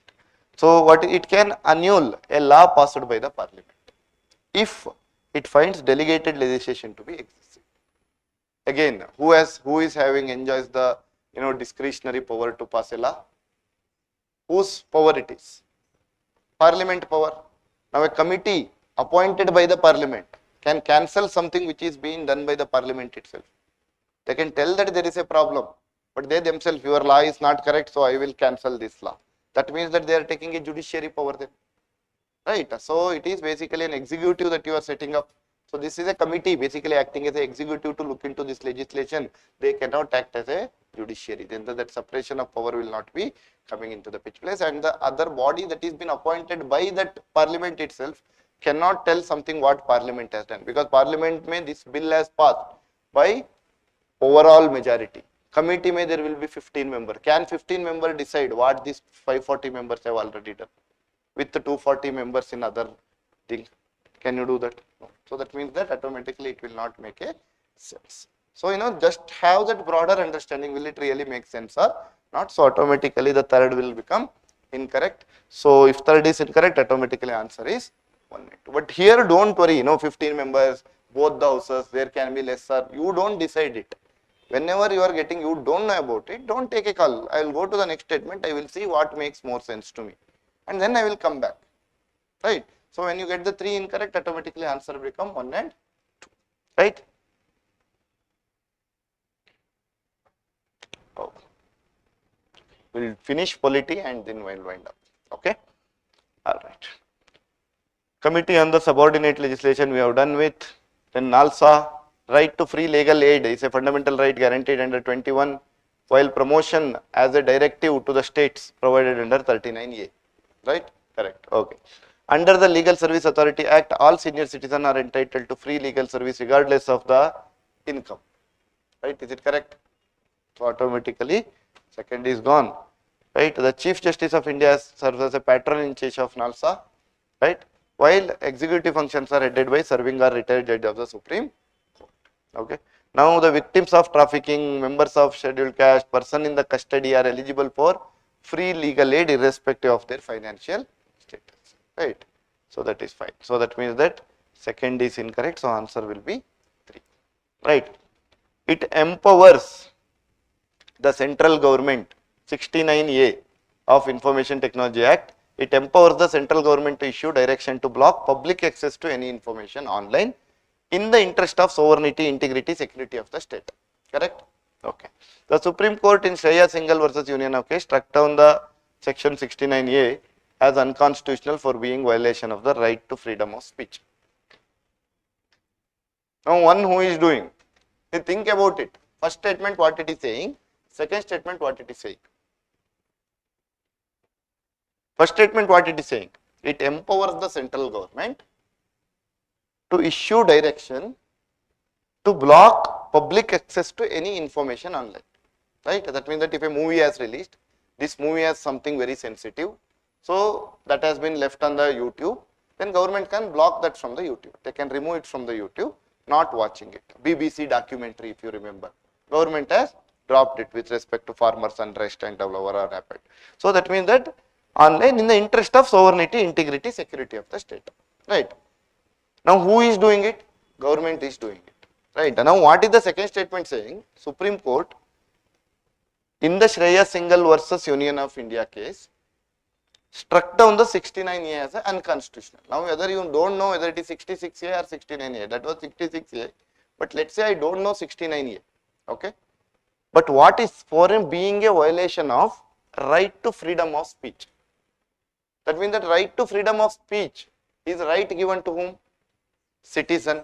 So that means that in that case, who are expressing it? Citizen should express it, right? So that means that any chart that you write, any message you write, any Facebook post you write, Instagram post you write, that is your freedom of speech and expression. There, if you are criticizing the government, right, then you cannot be arrested. Before, if it was basically being arrested, in that case, what has happened? Just because I criticize the government, I will not be. That means that 66A itself is unconstitutional because it is taking away the freedom of speech and expression. If you still want to put it under somebody, you have a sedition case, you have a defamation case. From there you can act it, but under the ITI that has been removed. So here the freedom of speech and expression is related to citizen. Here the first statement it is blocking from the central government. Both are basically two different things. Okay, so second is incorrect. It is not 69A, it is 66. Right. And also you can think, can government block presently? Can government block presently? Like for example, BBC documentary. They feel that something related to Palestine recently movie has come. They blocked it. So they can block something viewing online right now also. Yes. If that was the case, how they can? If it was been, let's say in the case in 2000, wherever, in the 69 it has been unconstitutional. Then how they can block it? So either if this is correct, if they can block something, then in this case they would not have told this is a unconstitutional. They are contradicting in nature, right? So that means that first one is correct. Karnataka High Court reject the ex-corps plea against the takedown orders. That's okay. Second schedule, emolument and privilege of Prime Minister and Union Council of Ministers. Is it correct? Second schedule, what they are giving? Salaries they are giving. Salaries, whatever given in the second schedule, can be changed. In the, let's say article 110 may that there are, two things are there. One basically, something charged upon the consolidated fund of India, which cannot be voted against, right? You cannot discuss it, you have to give it. So which kind of post are given under that? Where you want to make sure that salary is not put on vote? Judges, wherever you have that impartiality. So it can be about judges, it can be about vice president, president, it can be about speaker, deputy speaker who are acting. Even though speaker is a member of the ruling party, still when he is in chair, he has to act in an impartial manner. When he can act, when you give him a security through salary, right? So that means that it is not for the Prime Minister and Union Council of Ministers, right? It is for somebody who wants to act this. So that has been changed. Salary is correct, emolument is correct, but a Prime Minister and Minister Council of Minister, it have a separate salary altogether. That is why Post Office Act, the President has not passed it because the salary were hiked. So that is basically if it was already given under the second schedule, when they will pass a bill and get stuck. So that means that has to be passed like a bill and get passed, not like a second schedule. So automatically that logic may, if you think, second is incorrect. Now, fourth schedule, allocation of seats in the Council of States to states and union territories. Correct? Yes. Right. Sixth schedule, administration of tribal area in the state Assam, Meghalaya, Tripura and Manipur. It is Mizoram, not Manipur. So from that logic, it is incorrect. Then seventh schedule, provision regarding the division of power between union and states, including the residuary power. Have they given residuary power ka? Under Article 248 it has been given, residuary power lies with the Parliament. So under Article 7, Schedule 7, only central list, concurrent list and state list. So the about the residuary power, that is a law. Schedule is what? Just giving the list. Law is what? Under the Constitution articles. Under the Constitution article, they have told who should have the residuary power. Separate article has to be written about it, right? Under 7th schedule, what comes? That comes under the list. It is like in an appendix, right? Because everything cannot be written in a law. All the union territories, salaries of president, everything that they cannot write. So what they will do? They will tell that you go to the 2nd schedule. If I put it there, in that list your name is there. That means that you can come. So that is a separate kind of appendix, so that the law cannot become more and more. Minute details can be put. Which language? You can have an official language. You go there, I will put it under that. If that is there in that list, you can have it. So rather than everything adding it here itself and making it complex, you refer that schedule within where I will make a list like that. Okay. So that means that this is incorrect. So only one is correct, that is Union Territories. Now Constitutional Amendment Act, it extended the ban on the readjustment of seats of Lok Sabha. Very important this year, because you know that the delimitation is going to happen after this year ka census. Census will come in April 1st. Census will start basically. They have started, I think, already. So started March May it will come. So next year say basically 2021 census, that will be taken into account for the delimitation. That is what government has told. Right. So that they have told that they extended the ban of the readjustment of seats in the Lok Sabha and State Legislative Assembly for another 25 years. That is up to the year 2026. Okay. It provided for the delimitation of constituency within the states on the basis of population figure of the 1991 census. The primary objective was to ensure that total number of seats remains filled to encourage population stabilization measures across the states. Which constitutional amendment has been described? 82nd, 84th, 87th, 91st. 84th. In 87th, what they did? They made it 2001 census. Right? So that means that this they have told, that is delimitation within the constituencies. That is 28 seats, for example, MP seats, 28 seats for Karnataka. That they are not going to change. That seat, number of total seat per state will define on 1971 census. But within Karnataka, the 28 state, where the constituency has to be demarcated. If Bangalore is going fast, Bangalore may, instead of 28 may, right now let's say 4 is there, they may make it 5 by taking it somewhere other. So total it will remain 28. So that internal demarcation within the state, that will be done on the recent population to have the reality. But the number of seats per state should not be on the present population.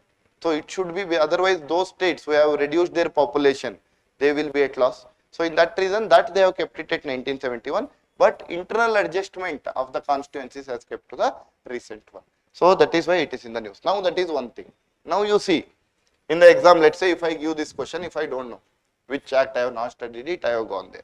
So what is the logic you have to apply? First they are told another 25 years up to year 2026. So that means that which year it should have been done? After adding 25 years, it should come to 2026. 2001 May it should have been done.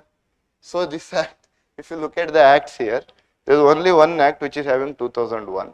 If you add 2025 here, that will come here. Right. Now again, that is the basic logic. Because if you are having 2003, 87th act, adding 25 years from that act would have been made basically 2028. So 26 means it should have passed where?